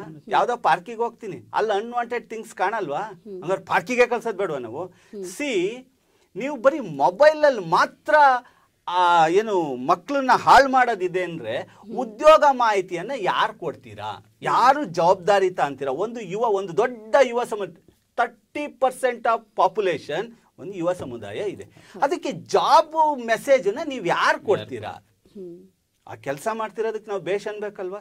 ಹಂಗಾರೆ ಇಲ್ಲೂ ಆ 30% ಆಫ್ ದಿ ಯೂತ್ ಇದನ್ನೇ ನೋಡ್ಕೊಂಡು ಕೂತಾರ ರೀ. ಒಬ್ಬ ಓದ ಹುಡುಗ, ನಾನು PUC ಡಿಗ್ರಿನ ಓದ್ತಾ ಇದ್ದೀನಿ, ನಮ್ಮ ಮನೆ ಕಡೆ ಅನುಕೂಲ ಇಲ್ಲ, ಜಾಬ್ ಮಾಡ್ಕೊಂಡು ಮೊಬೈಲಲ್ಲಿ ಫುಡ್ ಡೆಲಿವರಿ ಮಾಡ್ಕೊಂಡು ಮತ್ತೊಂದೇನೋ ಮಾಡ್ಕೊಂಡು ಅವನು ಓದ್ತಾ ಇದ್ದಾನಲ್ಲ, ಅದು ಪಾಸಿಟಿವ್ ಅಲ್ವಾ? ಅಥವಾ ಮೊಬೈಲು ಎಲ್ಲರ ಆಶೋತ್ತರಗಳನ್ನ ಈಡೇರಿಸ್ತಾ ಇದೆ. ಒಂದು ಕಾಲ ಇತ್ತು ಕಲಿದವನು ಅನಕ್ಷರಸ್ಥ, ನೆಕ್ಸ್ಟ್ ಒಂದು ಕಾಲ ಬಂತು ಕಂಪ್ಯೂಟರ್ ಗೊತ್ತಿಲ್ದಾನೆ ಅನಕ್ಷರಸ್ಥ, ಈಗೇನು ಮೊಬೈಲ್ ಅಪ್ಲಿಕೇಶನ್ ಗೊತ್ತಿಲ್ದಾನೆ ಅನಕ್ಷರಸ್ಥ. ನೀವು ಯಾವುದೋ ನೋಡ್ಕೊಂಡು ಕೂತ್ಕೊಂಡ್ಬಿಟ್ರೆ ನೋಡಿ, ಒಂದು ಅದ್ಭುತವಾದ ಆ್ಯಪ್ ಇದೆ ಪ್ಲೇಸ್ಟೋರಲ್ಲಿ, ಎನಿ ಬುಕ್ಸ್ ಅಂತ. ಆ ಎನಿ ಬುಕ್ಸಲ್ಲಿ ಕನ್ನಡ, ಇಂಗ್ಲೀಷ್, ಹಿಂದಿ ಎಲ್ಲ ಲ್ಯಾಂಗ್ವೇಜಿನ ಒಂದು ಪುಸ್ತಕದ ಪ್ರಪಂಚನೇ ಇದೆ. ನೀವು ಅದನ್ನು ತೆಗೆದುಬಿಟ್ಟು ನನ್ನ ಕೈಲಿ ಒಬ್ಬ ಪುಸ್ತಕ ತಗೊಂಡು ಓದಕ್ಕಾಗುತ್ತಾ? ಮೊಬೈಲ್ ಎನಿ ಬುಕ್ಸ್ ತೆಗೆದುಬಿಟ್ಟು ನೋಡಿಬಿಟ್ರೆ ಅಷ್ಟನ್ನು ತಲೆವಳಿಕೆ ಇಳಿಸ್ಕೋಬಹುದಲ್ರಿ. ನೀವು ಕಲಿಕೆ ಕೇವಲ ತರಗತಿಗೆ ಕೋಣೆಗೆ ಸೀಮಿತವಾಗಿದೆಯಾ? ಅದು ಎಲ್ಲ ಆಯಾಮಗಳಲ್ಲಿ ನನ್ನನ್ನು ಕಲಿಸ್ತಾ ಇದೆಯಲ್ಲ, ಅದನ್ನು ನಾನು ಯಾವುದೋ ಒಂದು ವ್ಯಸನಕ್ಕೆ ಒಳಗಾಗ್ತೀನಿ ಅಂತ ಬಿಟ್ಬಿಟ್ರೆ 100 ಒಳ್ಳೇದಿದೆಯಲ್ರಿ. 100 ನೀವು ಒಂದು ಟಿಕೆಟ್ ಬುಕ್ ಮಾಡ್ಬೋದಲ್ಲ. ಒಂದು ಟಿಕೆಟ್, ಈಗ ಮೊನ್ನೆ ಯುದ್ಧ ಆಯಿತು ರಷ್ಯಾದಲ್ಲಿ, ಅಲ್ಲಿ ಮೆಡಿಕಲ್ ಓದೋರ್ನೆಲ್ಲ ಸುಮ್ಮನೆ ಕಳಿಸಿರು. ಅವ್ರನ್ನೆಲ್ಲ ಮತ್ತೆ ಅಕಸ್ಮಾತ್ ಮೊಬೈಲ್ ಇಲ್ಲದೆ ಹೋಯ್ದ್ರೆ ಹೆಂಗೆ ಓದೋದವರು? ಮುಗೀತು ಅಷ್ಟಕ್ಕೆಯ 1 ವರ್ಷ 2 ವರ್ಷ 3 ವರ್ಷ ಮುಗಿಸಿ ಪಾಪ ಏನೋ ಕಾರಣಾಂತರದಿಂದ ಸ್ವದೇಶಕ್ಕೆ ವಾಪಸ್ ಬಂದರು. ಅವರೆಲ್ಲ ಏನು ಮಾಡೋದು? 25,000 ಜನ ಒಂದೇ ದೇಶದಲ್ಲಿ ಮೆಡಿಕಲ್ ಓದ್ತಾ ಇದ್ದಾರೆ. ಅವರೆಲ್ಲ ವಾಪಸ್ ಬಂದರು ಯಾವುದೋ ಕಾರಣ. ಹಂಗಾರೆ ಅವ್ರು ಮುಗಿತು, ಅವ್ರ ಭವಿಷ್ಯ ಹಾಳಾಗ್ಬಿಡ್ತಾ? ನೀನು ಇದನ್ನ ಅನ್ವಾಂಟೆಡ್ ವಿಡಿಯೋಸ್ ಎಲ್ಲ ನೋಡ್ತಿ ಕಣಪ್ಪ, ಬೇಡ ಮೊಬೈಲೇ ಕೊಡ್ಸಲ್ಲ ಅಂತ ಹೇಳಿದ್ರೆ ಮತ್ತೆ ಹೆಂಗೆ ಮಾಡೋದು? ಆಮೇಲಿಂದ ಎಷ್ಟು ದತ್ತಾಂಶ ಸಂಗ್ರಹಕ್ಕೆ ಮೊಬೈಲು ಸಹಾಯ ಆಗ್ತಾ ಇದೆ ಅಂದರೆ, ಒಬ್ಬ ಸೆಕೆಂಡ್ ಇಯರ್ PUC ಓದೋಂಥ ಹುಡುಗ ವಿತೌಟ್ ಮೊಬೈಲ್ ರೆಡಿ ಆಗಕ್ಕಾಗುತ್ತೇನ್ರಿ? ಅಲ್ಲ, ಏನಾರವ ಟೆಕ್ನಿಕಲ್ಲಲ್ಲಿ ಅವನೇನಾರ ಆ ಎಲ್ಲ ವಿಚಾರಗಳನ್ನ ತಿಳ್ಕೊಂಡೇ ಹೋದ್ರೆ ಯಾರು ಅವನಿಗೆ ಹೇಳೋದು? ನೋಡ್ತಾನೆ ಅಂತ ಅದು ಅನ್ವಾಂಟೆಡ್ ಥಿಂಗ್ಸ್ ಬರುತ್ತೆ ಅಂತ ನಾವು ಅದನ್ನು ಇಗ್ನೋರ್ ಮಾಡ್ತಾ ಹೋಗ್ಬಿಟ್ರೆ ಈ ಮಗುವಿನ ಭವಿಷ್ಯವನ್ನು ಹಾಳು ಮಾಡಿ, ವ್ಯಸನನ ಮುಖ್ಯನೋ ಭವಿಷ್ಯ ಮುಖ್ಯನೋ? ಕಾಯ್ಬೇಕು ತಾನೆ. ಹಂಗಾರೆ ನಾನು ನನ್ನ ಮಗನ ಕಾಯಲ್ವಾ? ಸ್ಕೂಲ್ ಕೈ ಹಿಡ್ಕೊಂಡು ಸ್ಕೂಲಿಗೆ ಕರ್ಕೊಂಡು ಹೋಗಿ ಸ್ಕೂಲಿಗೆ ಬಿಟ್ಟು ನಮ್ಮಮ್ಮ ಬರ್ತೀನಿ ಕಣಪ್ಪ 4:15 ತನಕ ಇದೇ ಗೇಟಲ್ಲಿರು ಅಂತ ಹೇಳಿ ಬರ್ತಿತ್ತಲ್ಲ, ಈಗ ಯಾಕೆ ಮಾಡಲ್ಲ? ಈಗ ಯಾಕೆ ಮೊಬೈಲ್ನ ಮಾಡಲ್ಲ? ಮೊಬೈಲ್ ಕೊಟ್ಟು ಪುಟ ಇದನ್ನು ಮಾತ್ರ ನೋಡಪ್ಪ, ನಾನು ಕೂತ್ಕೊಂತೀನಿ. ತಂದೆ ತಾಯಿಗಳು ಮಕ್ಳಿಗೆ ಕೊಡ್ಬೋದಾದಂಥ ಬೆಸ್ಟ್ ಅಸೆಟ್ ಏನ್ರಿ? ಟೈಮು. 100 ಗಿಡ ತೋಟ ಮಾಡಿರ್ ಬಂತ, ಟೈಮ್ ಕೊಡಿ. ನೀವು ಮೊಬೈಲ್ ಕೈ ಕೊಟ್ಟಾಗ ಕೂತ್ಕೊಳ್ಳಿ. ನಿಮಗೆ ಎಷ್ಟೇ ಯಾರಿಗೆ ಕೆಲಸ ಇಲ್ಲ? ಯಾರು ತುಂಬ ಫ್ರೀ ಆಗಿದೆ? ಎಲ್ಲರಿಗೂ ಕೆಲಸ ಇದೆ. ನಿನ್ನ ಮಗನ ಭವಿಷ್ಯ ನಿನ್ನ ಕೈಲಿದೆ, ನೀನು ಕೊಟ್ಟಕ್ಕೂ ಆಗದೇ ಇಲ್ಲ ಅಂದರೆ ಆಗಲ್ಲ ಅಂದ ತಕ್ಷಣ ಅದಕ್ಕೆ ಏನಾರ ಒಂದು ರೆಮಿಡಿ ಇಲ್ವಾ? ನನಗೆ ನಾನು ಒಪ್ಕೊಂತೀನಿ, ಏನೋ ಕೆಲಸ ಹೋಗ್ಬೇಕು, ವರ್ಕಿಂಗ್ ವುಮೆನ್ ಇರ್ತಾರೆ, ಎಲ್ಲ ಇರ್ತಾರೆ, ಸರಿ, ಅದಕ್ಕೆ ರೆಮಿಡಿನೇ ಇಲ್ವಾ? ಹಾಗಾದ್ರೆ ಮೊಬೈಲ್ ಎತ್ತಾಬೇಡ್ರಿ, ಹೌದಲ್ವಾ? ನೀವು ಸಂವಹನಕ್ಕೆ ಸಹಾಯ ಮಾಡೋ ಈ ಮೊಬೈಲ್ನ ಒಂದು ಕಾಲಿಂದ ಇಲ್ಲಿಂದ ಡೆಲ್ಲಿಲಿ ಫೋನ್ ಮಾಡ್ತೀನಿ ನಾನು, ಇಲ್ಲಿಂದ ಬೆಂಗಳೂರಲ್ಲಿ ಫೋನ್ ಮಾಡ್ತೀನಿ, ಇಲ್ಲಿಂದ ಎಲ್ಲಿ 300-400 ಕಿಲೋಮೀಟರ್ ದೂರ ಇರುವಂತಹ ಯಾವುದೇ ವಿಚಾರಗಳನ್ನ, ನನ್ನ ಬಂಧುಗಳನ್ನು, ನನ್ನ ಸ್ನೇಹಿತರನ್ನ, ಅದು ನಾಲೆಡ್ಜ್ ಪರ್ಪಸ್ ಇರ್ಬೋದು, ಬೇರೆ ಯಾವುದೇ ಪರ್ಪಸ್ ಇರ್ಬೋದು, ಮಿತಿ ಇಲ್ಲದ ವ್ಯಾಪ್ತಿ ಇರುವ ಮೊಬೈಲ್ನ ನೀವು ಇದು ಶಾಪ ಅಂತ ಹೇಳ್ಬಿಟ್ರೆ ಹಂಗಾರೆ ಅದಕ್ಕೆ ಮಿತಿ ಇರೋದು ಬೇಕು, ಮಿತಿ ಇರೋದು ಬೇಕು. ವಿಶ್ವಾದ್ಯಂತ ಜನರನ್ನ ಸಂಪರ್ಕಿಸುತ್ತೆ. ಅಲ್ಲೆಲ್ಲೋ ನ್ಯೂಯಾರ್ಕಲ್ಲಿ ಏನೋ ಒಂದು ಘಟನೆ ಆದ ತಕ್ಷಣವ ಬಾಣಾವರದಲ್ಲಿರೋ ಹುಡುಗಿಗೆ ತಕ್ಷಣ ಗೊತ್ತಾಗುತ್ತಲ್ರಿ, ಅದು ನಾಲೆಡ್ಜ್ ಅಲ್ವಾ? ಹಿಂದೆ ಅಮೆರಿಕದ ಅಧ್ಯಕ್ಷ ಯಾರು ಅಂದ್ರೆ 30 ಜನ ಕೇಳ್ಬೇಕಾಯ್ತು. ಈ ಕ್ವಶನ್ ಬರ್ತ್ಕೊಳ್ಳೋಣ, ಅಮೆರಿಕದ ಅಧ್ಯಕ್ಷ ಯಾರಣ, ಅವನಿಗೆ ಗೊತ್ತಿರಲ್ಲ ಫಸ್ಟ್. ಈಗೇನಿಲ್ಲ, ವಾಡಿಯ ಮಗ ಅಂದ್ರೆ ಟಕ್ಕನ್ ಅವನಿಗೆ ಹೇಳ್ತಾನೆ ಕ್ವಶನ್ ಪೇಪರ್ ರೆಡಿ ಮಾಡನ್ಗೆ. ಇದು ಬರೀ ಮಾತು ನೋಡಿ. ಮೊದ್ಲ ಈಗ ಹೇಳಿರು ಮೊಬೈಲಲ್ಲಿ ಬರೀ ಮಾತೆ ಅಂತ, ಮೊದ್ಲು ಕಟ್ಟೆ ಮೇಲೆ ಕುತ್ಕೊಂಡು ಮಾತಾಡ್ತಿರ್ಲಿಲ್ವಾ? ಈಗ ಚಾಟ್ ಆಗಿದೆ ಅಷ್ಟೇ. ಒಂದು SMS ಇಂದ ಜನಕ್ಕೆ ಎಂತೆಂಥ ಸಂದೇಶಗಳು ಬರ್ತಾ ಇದಾವೆ ನೋಡಿ. ಕರೋನಾದಲ್ಲಿ ಎಜುಕೇಟ್ ಮಾಡಿದ್ದು ಯಾರು ಮೇಡಮ್ ಅವರೇ? ಅಕಸ್ಮಾತ್ ನೀವು ಸುಮ್ಮನೆ ಜಸ್ಟ್ ಇಮ್ಯಾಜಿನ್ ಮಾಡಿ, ಮೊಬೈಲೇ ಇಲ್ಲ ಅಂದಿದ್ರೆ ಎಷ್ಟು ಸುಳ್ಳು ಸುದ್ದಿಗಳು ಹರಡವು. ಹಂಗಂತೆ ಅಲ್ಲಂತೆ ಎಷ್ಟು ಕೋಳಿ ಕುರಿ ಎಲ್ಲ ಕೊಯ್ದು ಬಿಡೋರು. ಇವತ್ತು ಸತ್ಯವಾದ ಒಂದು ನೋಡಿ, ಇದಿದೆಯಲ್ಲ ಏನು ವ್ಯಾಕ್ಸಿನ್ ಪರ ಪ್ರಚಾರ ಮಾಡಿದ್ದು 1 ತಿಂಗಳಲ್ಲಿ ಎಲ್ಲರಿಗೆ ವ್ಯಾಕ್ಸಿನೇಷನ್ ಆಯ್ತು. ಅದಕ್ಕೆ ಮುಂಚೆ ವ್ಯಾಕ್ಸಿನೇಷನ್ ಬಗ್ಗೆ ಎಂತೆಂಥ ಅಭಿಪ್ರಾಯಗಳು ಬಂದು, ಬಟ್ ಮೊಬೈಲಲ್ಲಿ ಸರ್ಕಾರ ಅಧಿಕೃತ ವೆಬ್ಸೈಟ್ ಅಲ್ಲಿ ಬಿಟ್ಟಿದ್ದಕ್ಕೆ ಎಲ್ಲರಿಗೂ ತಿಳುವಳಿಕೆ ಬಂತು. ಅದು ಪಾಸಿಟಿವ್ ಅಲ್ವಾ? ಸೊ ಹಾಗಾಗಿ ಮೊಬೈಲು ವರನೇ.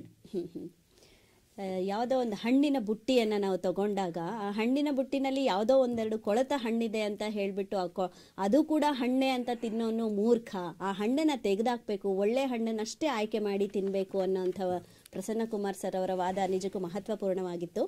ಈ ಮೊಬೈಲ್ನ ಬಳಕೆಗೆ ಅಂತ ಮಕ್ಕಳಿಗೆ ಕೊಟ್ಟಾಗ ಪೋಷಕರಾದವರು ಅವ್ರ ಹಿಂದೆ ಬೆನ್ನೆಲುಬಾಗಿ ನಿಂತಿರಬೇಕು. ಆ ಮಗು ಉಡೋ ಅಂಥ ಬಟ್ಟೆನ, ಯಾವ ವಿಷಯನ ಓದಬೇಕು ಅನ್ನೋ ವಿಷಯವನ್ನ ಬೆಳೆದಾದ ನಂತರ ಆ ಮಗುವಿಗೆ ಆ ಜೀವನ ಸಂಗಾತಿಯನ್ನು ಆಯ್ಕೆ ಮಾಡೋದ್ರವರೆಗೂ ಕೂಡ ಪೋಷಕರು ಜೊತೆಯಾಗಿರುವಂಥ ಸಂದರ್ಭದಲ್ಲಿ ಮಗುವಿನ ಭವಿಷ್ಯವನ್ನು ರೂಪಿಸುವಂಥ ಒಂದು ಘಟ್ಟಕ್ಕೆ ಬಂದಾಗ ಮೊಬೈಲನ್ನು ಕೊಟ್ಟಾಗ ಆ ಮೊಬೈಲ್ನ ಬಳಕೆಯಲ್ಲಿ ಅನುಕೂಲ, ಅನಾನುಕೂಲ, ದುಷ್ಪರಿಣಾಮ ಎಲ್ಲ ರೀತಿಯ ಪರಿಣಾಮಗಳು ಇದೆ ಅನ್ನೋ ಒಂದು ಪರಿಜ್ಞಾನ ಪೋಷಕರಲ್ಲಿದ್ದಾಗ ಮೊಬೈಲ್ನ ಬಳಕೆಗಾಗಿ ಕೊಟ್ಟಾಗ ಪೋಷಕರು ಮಕ್ಕಳ ಬೆನ್ನ ಹಿಂದೆ ಇದ್ದಾಗ ಯಾವುದೇ ಒಂದು ದುಷ್ಪರಿಣಾಮ ಆಗಲ್ಲ, ಅದು ಶಾಪವಾಗಿ ಪರಿಣಮಿಸಲ್ಲ, ವರವಾಗಿ ಮೂಡುತ್ತೆ, ಮಗುವಿನ ಕಲಿಕೆ ವೃದ್ಧಿಯಾಗುತ್ತೆ ಅನ್ನೋಂಥ ಪ್ರಸನ್ನ ಕುಮಾರ್ ಸರ್ ಅವರ ವಾದಕ್ಕೆ ಕಾವೇರಿಯವರು ಏನು ಹೇಳ್ತಾರೆ? ಮೊಬೈಲ್ ಬಳಕೆ ಹಾಗೆ ಪೋಷಕರ ಹಿಂದೆ ನಿಂತು ಅವರಿಗೆ ಮಾಹಿತಿ ಅಂದರೆ ಇದನ್ನು ನೋಡು, ಇದನ್ನು ನೋಡಬೇಡ ಅಂತ ಹೇಳ್ತಾ ಇದ್ದಾರೆ ಅಂತ ನೀವು ಹೇಳಿದ್ರಿ. ಅದು ಒಂದು ಕಡೆಯಿಂದ ಸರಿ ಅಂತ ಹೇಳ್ಬೋದು. ಆದರೆ ಪೋಷಕರು ಯಾವಾಗಲೂ ಹಿಂದೆನೇ ಉಳಿದ್ಬಿಟ್ರು ಅನ್ನೋದು ನನ್ನ ಮಾತು. ಈ ಮೊಬೈಲಿಂದ ಏನಂದರೆ ಯಾವಾಗಲೂ ಅವ್ರು ಹಿಂದೆನೇ ಉಳಿದ್ಬಿಟ್ರು ಸರ್. ಶಾಪ ಹೆಂಗಾಗುತ್ತೆ ಅಂದರೆ ಅವರು ಹೆಚ್ಚಿನ ಸಮಯವನ್ನು ಮೊಬೈಲಲ್ಲೇ ಕಳೆದ್ಬಿಟ್ರು. ಈಗ ಅಜ್ಜಿ, ತಾತ, ಚಿಕ್ಕಪ್ಪ, ಚಿಕ್ಕಮ್ಮ, ದೊಡ್ಡಪ್ಪ, ದೊಡ್ಡಮ್ಮ ಇಷ್ಟು ಜನಗಳ ಜೊತೆಗೆ ಮೊಬೈಲಲ್ಲಿ ಚಾಟ್ ಮಾಡೋದನ್ನು ಶುರು ಮಾಡಿದ್ರೆ ಹೊರತು ಮುಖಕ್ಕೆ ಮುಖ ಕೊಟ್ಟು ಯಾವತ್ತೂ ಮಾತಾಡಲಿಲ್ಲ ಸರ್. ಏನಾಗ್ಬಿಡುತ್ತೆ ಅಂದರೆ ಮುಂಚೆ ಎಲ್ಲ ಅಜ್ಜಿ ಕತೆ ಅಂತ ಹೇಳಿ ಅಜ್ಜಿ ಒಂದು 10 ಜನ ಮಕ್ಕಳನ್ನ ಕೂರಿಸ್ಕೊಂಡು ಕತೆ ಹೇಳ್ತಾ ಇದ್ಲ. ಹೀಗೆ ಕತೆ, ರಾಜ ಇರ್ತಾನೆ, ರಾಣಿ ಹಿಂಗೆ ಬರ್ತಾಳೆ ಅಂತ ಹೇಳಿ. ಆದರೆ ಇಲ್ಲ, ಇವಾಗ ಮೊಬೈಲ್ ಹಿಡ್ಕೊಂಡು ರಾಜ, ರಾಣಿ ಎಲ್ಲರನ್ನೂ ನೋಡ್ತಾರೆ. ಆದರೆ ಅಜ್ಜಿ ಕತೆ ಆಗಲ್ಲ ಸರ್. ಅದು ಅಜ್ಜಿ ಬೆನ್ನಿಂದನೇ ಉಳಿದ್ಬಿಟ್ಲು. ಅಪ್ಪ ಅಮ್ಮ ಬುದ್ಧಿ ಮಾತು ಹೇಳ್ತಾರೆ, ನೀನು ಹಿಂಗೆ ಬೆಳಿಬೇಕು, ಇದೇ ಮಾದರಿಯಲ್ಲಿ ಬದುಕನ್ನು ಮುಂದೆ ನಡೆಸ್ಕೊಂಡು ಹೋಗ್ಬೇಕು ಅಂತ ಹೇಳಿ. ಅದನ್ನು ಮೊಬೈಲಲ್ಲೇ ನೋಡ್ತಾರೆ ಸರ್. ಆದರೆ ಅಪ್ಪ ಅಮ್ಮ ಹಿಂದೆನೇ ಉಳಿದ್ಬಿಟ್ರು ಸರ್. ಈ ಎಲ್ಲ ಬಾಂಧವ್ಯಗಳು ಏನಿದೆ ಅಲ್ಲ ಸರ್, ಈ ತಂತ್ರಜ್ಞಾನ ಮುಂದುವರಿತಾ ಈ ಮೊಬೈಲ್ ಬಳಕೆ ಮಾಡ್ತಾ ಮಾಡ್ತಾ ಈ ಬಾಂಧವ್ಯಗಳೆಲ್ಲ ನಶಿಸಿ ಹೋಗ್ತಾ ಇದ್ದಾವೆ ಅಂತ ಸರ್. ನೀವು ಹೇಳಿದ್ರಿ ಬುಕ್ ಆ್ಯಪ್ ಅಂತ ಹೇಳಿ. ಆ ಬುಕ್ ಆ್ಯಪ್ ಮೊಬೈಲಿಗೆ ಮಾತ್ರ ಗೊತ್ತು ಸರ್, ಮೊಬೈಲಲ್ಲಿ ಇದ್ದೀನಿ ಅಂತ ಹೇಳಿ. ಆದರೆ ಮಕ್ಳಿಗೆ ಗೊತ್ತಿಲ್ಲ ಸರ್. ಎಷ್ಟೋ ಜನ ಮಕ್ಕಳು ಆ ಬುಕ್ ಆ್ಯಪ್ನ ನೋಡಲ್ಲ ಸರ್. ನಾವು ಏನಂದರೆ, ನಾವು ಒಂದು ವಯಸ್ಕರರು ಏನು ಮಾಡ್ತೀವಿ ಅಂದರೆ ನಮಗೆ ಗೊತ್ತು ಬುಕ್ ಆ್ಯಪ್ ಎಲ್ಲಿರುತ್ತೆ, ನಾವು ಹೆಂಗೆ ಓಪನ್ ಮಾಡಿ ಯಾವ ವಿಷಯವನ್ನು ಕಲೆ ಹಾಕಬೇಕು ಅಂತ. ಮಕ್ಕಳ ಅಷ್ಟೆಲ್ಲ ಕಷ್ಟಪಡೋಕ್ಕೆ ಹೋಗೋದಿಲ್ಲ ಸರ್. ಇರಬಹುದು ಕೆಲವೊಂದು ಶಿಕ್ಷಕರು ಹೆಚ್ಚಿನದಾಗಿ ಇನ್ಸ್ಟ್ರಕ್ಷನ್ಸ್ ಅಂದರೆ ಮಾಹಿತಿಯನ್ನು ಕೊಟ್ಟು ನೀವು ಈ ರೀತಿ ಮಾಡಿ ಅಂತ ಹೇಳ್ಬೋದು. ಆದರೆ ಮಕ್ಕಳು ಅದೇ ಥರನೇ ಫಾಲೋ ಮಾಡ್ತಾರೆ ಅಂತ ಹೇಳಿ ಯಾವ ನಂಬಿಕೆ ಸರ್? ಮೇಡಮ್ ಕೂಡ ಹೇಳಿದ್ರು, ಒಂದು ಹಣ್ಣಿನ ಬುಟ್ಟಿಯಲ್ಲಿ 2 ಹಣ್ಣು ಕೊಳ್ತಿದೆ ಅಂತ ಅನ್ನೋ ಮಾತ್ರಕ್ಕೆ ಅಷ್ಟು ಹಣ್ಣು ಹಾಳಾಗಿದೆ ಅಂತ ಏನಲ್ಲ ಅಂತ. ಆ 2 ಹಣ್ಣನ್ನು ಉಳಿಸ್ಬೋದಲ್ಲ ಸರ್ ಮೊಬೈಲ್ ಬಳಕೆ ತೆಗೆದು. ಇನ್ನೊಂದು ಏನಂದ್ರೆ, ನನ್ನ ವೈಯಕ್ತಿಕವಾಗಿ ನಾನೊಂದು ಯೂಟ್ಯೂಬ್ದು ಒಂದು ಸರ್ವೆಯನ್ನು ನಡೆಸ್ತೀನಿ ಸರ್. ಈ ಮಕ್ಕಳ ಮೇಲೆ ಯೂಟ್ಯೂಬ್ ಯಾವ ರೀತಿ ಪರಿಣಾಮವನ್ನು ಬೀರ್ತಾ ಇದೆ ಅಂತ ಹೇಳಿ. ಅದರಲ್ಲಿ ಶೈಕ್ಷಣಿಕನೂ ಇತ್ತು, ಮತ್ತೆ ಉಳಿದೇ ಇರೋ ಎಲ್ಲ ವಿಷಯಗಳು ಇತ್ತು. ಹೆಚ್ಚಿನದಾಗಿ ಮಕ್ಕಳು ಶೈಕ್ಷಣಿಕಕ್ಕೆ ಒತ್ತು ಕೊಡಲೇ ಇಲ್ಲ ಸರ್. ಆಮೇಲೆ ಅದರಲ್ಲಿ ಇನ್ನೊಂದು ಕೂಡ ಇತ್ತು ಆಪ್ಷನ್, ಏನಂದ್ರೆ ಮಕ್ಕಳು ಅಶ್ಲೀಲ ವಿಡಿಯೋಗಳನ್ನ ಹೆಚ್ಚು ನೋಡ್ತಾರೆ ಅಂತ ಹೇಳಿ. ಮಕ್ಕಳೇ ಒಪ್ಕೊಂಡಿದ್ದಾರೆ ಸರ್, ಹೌದು, ಮೊಬೈಲ್ ಬಳಕೆಯಿಂದ ಹೆಚ್ಚಿನದಾಗಿ ಅಶ್ಲೀಲ ವಿಡಿಯೋಗಳನ್ನ ನೋಡ್ತಾ ಇದ್ದಾರೆ ಅಂತ. ಇದು ನಾನೊಂದು 55 ಮಕ್ಕಳನ್ನ ಇಟ್ಕೊಂಡು ಸರ್ವೆಯನ್ನು ನಡೆಸಿದ್ದು ಸರ್. ನಾನೇ ಕಣ್ಣಾರೆ ಕಂಡಂತ ಸಾಕ್ಷಿ ಸರ್ ಇದೊಂದು. ಸರ್, ಇನ್ನೊಂದು ಹೇಳ್ಬೋದು, ಒಂದು ಆರ್ಟಿಕಲ್ ಬರುತ್ತೆ, TV is a baby sitter ಅಂತ ಹೇಳಿ. ಇವಾಗ ಅದನ್ನ ಚೇಂಜ್ ಮಾಡಬೇಕಾಗುತ್ತೆ ನಾವು, mobile is a baby sitter ಅಂತ ಹೇಳಿ. ಮೊಬೈಲ್ ತಂತ್ರಜ್ಞಾನ ಮುಂದುವರಿತಾ ಮಕ್ಕಳಲ್ಲಿ ಇರುವಂತಹ ನೈತಿಕತೆ ಕಡಿಮೆ ಆಗ್ತಾ ಇದೆ ಸರ್. ಮಕ್ಕಳಲ್ಲಿ ಇರುವಂತಹ ಅಂದ್ರೆ ಅವರು ಅಪ್ಪ ಅಮ್ಮನ ಜೊತೆಗೆ ಕಳೆಯುವಂತಹ ಸಮಯ ಕಡಿಮೆ ಆಗ್ತಾ ಇದೆ. ನೀವು ಹೇಳ್ತಾ ಇದ್ದೀರಾ ಟೈಮ್ ಹೆಚ್ಚಿಗೆ ಅಪ್ಪ ಅಮ್ಮ ಅಂದ್ರೆ ಮೊಬೈಲಲ್ಲಿ ಇದನ್ನ ನೋಡು ಅಂತ ಹೇಳ್ತಾರೆ ಅಂತ. ಬರೀ ಮೊಬೈಲ್ ನೋಡು ಅಂತ ಹೇಳ್ತಿದ್ದಾರೆ ಹೊರತು ಅಪ್ಪ ಅಮ್ಮನ ಜೊತೆ ಕೂತು ಮಾತಾಡೋಕ್ಕೆ ಸಮಯ ಸಿಗ್ತಾ ಇಲ್ಲ ಸರ್. ನಾನೇ ನೋಡಿದ್ದೀನಿ, ಅಂದ್ರೆ ನನ್ನ ಅಕ್ಕಪಕ್ಕ ಮನೆಯಲ್ಲಿ ಕಣ್ಣಾರೆ ಕಂಡಂತ ದೃಶ್ಯಗಳಿವೆಲ್ಲ. ಒಂದು ಮಗು ಶಾಲೆಯಿಂದ ಬಂದ ತಕ್ಷಣ ಅಪ್ಪ ಅಮ್ಮನ ಜೊತೆ ಮಾತಾಡೋದಕ್ಕಿಂತ ಹೆಚ್ಚಾಗಿ ಅದು ಮೊಬೈಲ್ನ ನೋಡುತ್ತೆ ಸರ್. ಹಾಗಾಗಿ ಮೊಬೈಲ್ ನಮಗೆ ಯಾವತ್ತೂ ವರದಾನ ಆಗ್ಲಿಕ್ಕೆ ಸಾಧ್ಯ ಇಲ್ಲ ಸರ್, ಅದು ಒಂದು ಶಾಪವೇ ಅಂತ ಹೇಳಿ ನನ್ನ ಮಾತು. ಮಕ್ಕಳ ಕೈಯಲ್ಲಿ ಮೊಬೈಲ್ ಯಾವಾಗ ಸೇರ್ಕೊಂತೋ ಅವತ್ತಿಂದ ಮಕ್ಕಳ ನಡುವೆ ಯಾರ ಒಡನಾಟ ಇರಬೇಕಿತ್ತೋ ಅವರ ಒಡನಾಟ ಅಲ್ಲಿ ತಪ್ಪು ಹೋಗ್ತಿದೆ ಅನ್ನೋದು ಕಾವೇರಿ ಮೇಡಮ್ ರವರ ವಾದ ಆಗಿದೆ. ಇದು ಒಂದು ರೀತಿ ಚರ್ಚೆ ನಡೀತಾ ಹೋಗ್ತಾ ಇದ್ರೆ ಎಲ್ಲಿಗೆ ಅದನ್ನ ಫುಲ್ ಸ್ಟಾಪ್ ಇಡಬೇಕು, ಎಲ್ಲಿಗೆ ಎಂಡ್ ಅಪ್ ಮಾಡಬೇಕು ಅಂತಾನೆ ಗೊತ್ತಾಗೋದಿಲ್ಲ. ಯಾಕೆಂದ್ರೆ ವರದಾನಕ್ಕೆ ಪೂರಕವಾಗಿ ಎಷ್ಟು ಅಂಶಗಳು ಸಿಗುತ್ತೋ ಶಾಪಕ್ಕೂ ಕೂಡ ಪೂರಕವಾಗಿ ಅಷ್ಟೇ ಅಂಶಗಳು ಸಿಗುತ್ತೆ. ಆದರೆ ಇದನ್ನ ಗಣತಿಯಾಗಿ ತಗೊಳ್ತಾ ಹೋದಾಗ, ಪಟ್ಟಿ ಮಾಡ್ತಾ ಹೋದಾಗ ಯಾವುದರ ಒಂದು ಸಂಖ್ಯೆ ಹೆಚ್ಚಾಗಿ ಸಿಗುತ್ತೆ ಅನ್ನೋದನ್ನ ನಾವು ತಿಳ್ಕೋಬೇಕು ಅಂದ್ರೆ ಈ ಒಂದು ಚರ್ಚೆಯನ್ನ ಮುಂದಿನ ಸಂಚಿಕೆಗೂ ಕೂಡ ಮುಂದುವರಿಸಬೇಕಾಗುತ್ತೆ ವೀಕ್ಷಕರೇ. ಹಾಗಾಗಿ ಇಂದಿನ ಈ ಸಂಚಿಕೆಯನ್ನು ಇಲ್ಲಿಗೆ ಮುಗಿಸ್ತಾ ಇದ್ದೀವಿ. ಇದುವರೆಗೂ ಮೊಬೈಲ್ ಉಪಯೋಗದಿಂದ ಮಕ್ಕಳಿಗೆ ವರದಾನ ಆಗ್ತಾ ಇದೆಯಾ ಅಥವಾ ಶಾಪ ಆಗ್ತಾ ಇದೆಯಾ ಅನ್ನೋ ಒಂದು ವಿಚಾರವನ್ನು ಮಂಡನೆ ಮಾಡ್ತಾ ಅತಿ ಹೆಚ್ಚು ಉತ್ತಮವಾದಂತಹ ಮೌಲ್ಯಯುತ ಮಾಹಿತಿಗಳನ್ನು ತಮಗೆ ತಿಳಿಸಿಕೊಟ್ಟಂತಹ 4 ಅತಿಥಿಗಳಿಗೂ ಅನುಭವಗೋಷ್ಠಿ ವೇದಿಕೆಯ ಮುಖೇನ ಶ್ರೀ ಬಸವ ಟಿವಿಯ ವತಿಯಿಂದ ಹೃತ್ಪೂರ್ವಕವಾದ ಧನ್ಯವಾದಗಳನ್ನು ಅರ್ಪಿಸ್ತಾ ಇದ್ದೀನಿ. ಶರಣಾರ್ಥಿ. ನೋಡಿದ್ರಲ್ಲ ವೀಕ್ಷಕರೇ, ಮೊಬೈಲ್ ಬಳಕೆಯಿಂದ ಏನೆಲ್ಲ ಅನುಕೂಲಗಳಿದೆಯೋ ಅಷ್ಟೇ ಅನಾನುಕೂಲಗಳು ಇದೆ. ಯಾವ ರೀತಿಯ ಪರಿಣಾಮಗಳು ಬೀರ್ತಾ ಇದೆ, ಅದು ವರದಾನವಾಗ್ತಿದೆಯಾ, ಶಾಪ ಆಗ್ತಾ ಇದೆಯಾ ಅನ್ನೋದನ್ನ ನಾವು ಚರ್ಚೆ ಮಾಡ್ತಾ ಹೋದಂತೆಲ್ಲ ಅದರ ಹುನ್ನಾರಗಳು ಬಿಟ್ಕೋತಾ ಹೋಗುತ್ತೆ. ಆ ಒಂದು ಮೊಬೈಲ್ ಅನ್ನುವಂಥ ಒಂದು ವಸ್ತು ಹರಡಿರುವಂತಹ ಬೇರುಗಳ ಒಂದು ಸಂಖ್ಯೆ ಎಷ್ಟಿದೆ, ಯಾವ ಬೇರಿನ ಸಾಮರ್ಥ್ಯ ಆಗಿರ್ಬೋದು ಅಥವಾ ಯಾವ ಬೇರು ಯಾವ ವಿಷಯವನ್ನು ಸ್ಫುರಿಸ್ತಾ ಇದೆ ಅನ್ನೋದನ್ನು ಕೂಡ ನಾವು ತಿಳ್ಕೊತಾ ಹೋಗ್ಬೋದು. ಇಂತಹ ಒಂದು ನಿಟ್ಟಿನಲ್ಲಿ ನಡೀತಾ ಇರುವಂತಹ ಈ ಚರ್ಚೆಯನ್ನು ಮುಂದಿನ ಸಂಚಿಕೆಯಲ್ಲಿ ನಾವು ಮತ್ತೆ ಹೊತ್ತು ತರ್ತೀವಿ. ಇನ್ನು ಹೆಚ್ಚಿನ ಮಾಹಿತಿಯನ್ನು ನಿಮಗೆ ತಿಳಿಸ್ತಾ ಇರ್ತೀವಿ. ನಿರಂತರವಾಗಿ ನೋಡ್ತಾ ಇರಿ ಶ್ರೀ ಬಸವ ಟಿವಿ. ಇದು ಸಂಸ್ಕಾರದ ಬೆಳಕು. ಶರಣಾರ್ಥಿ.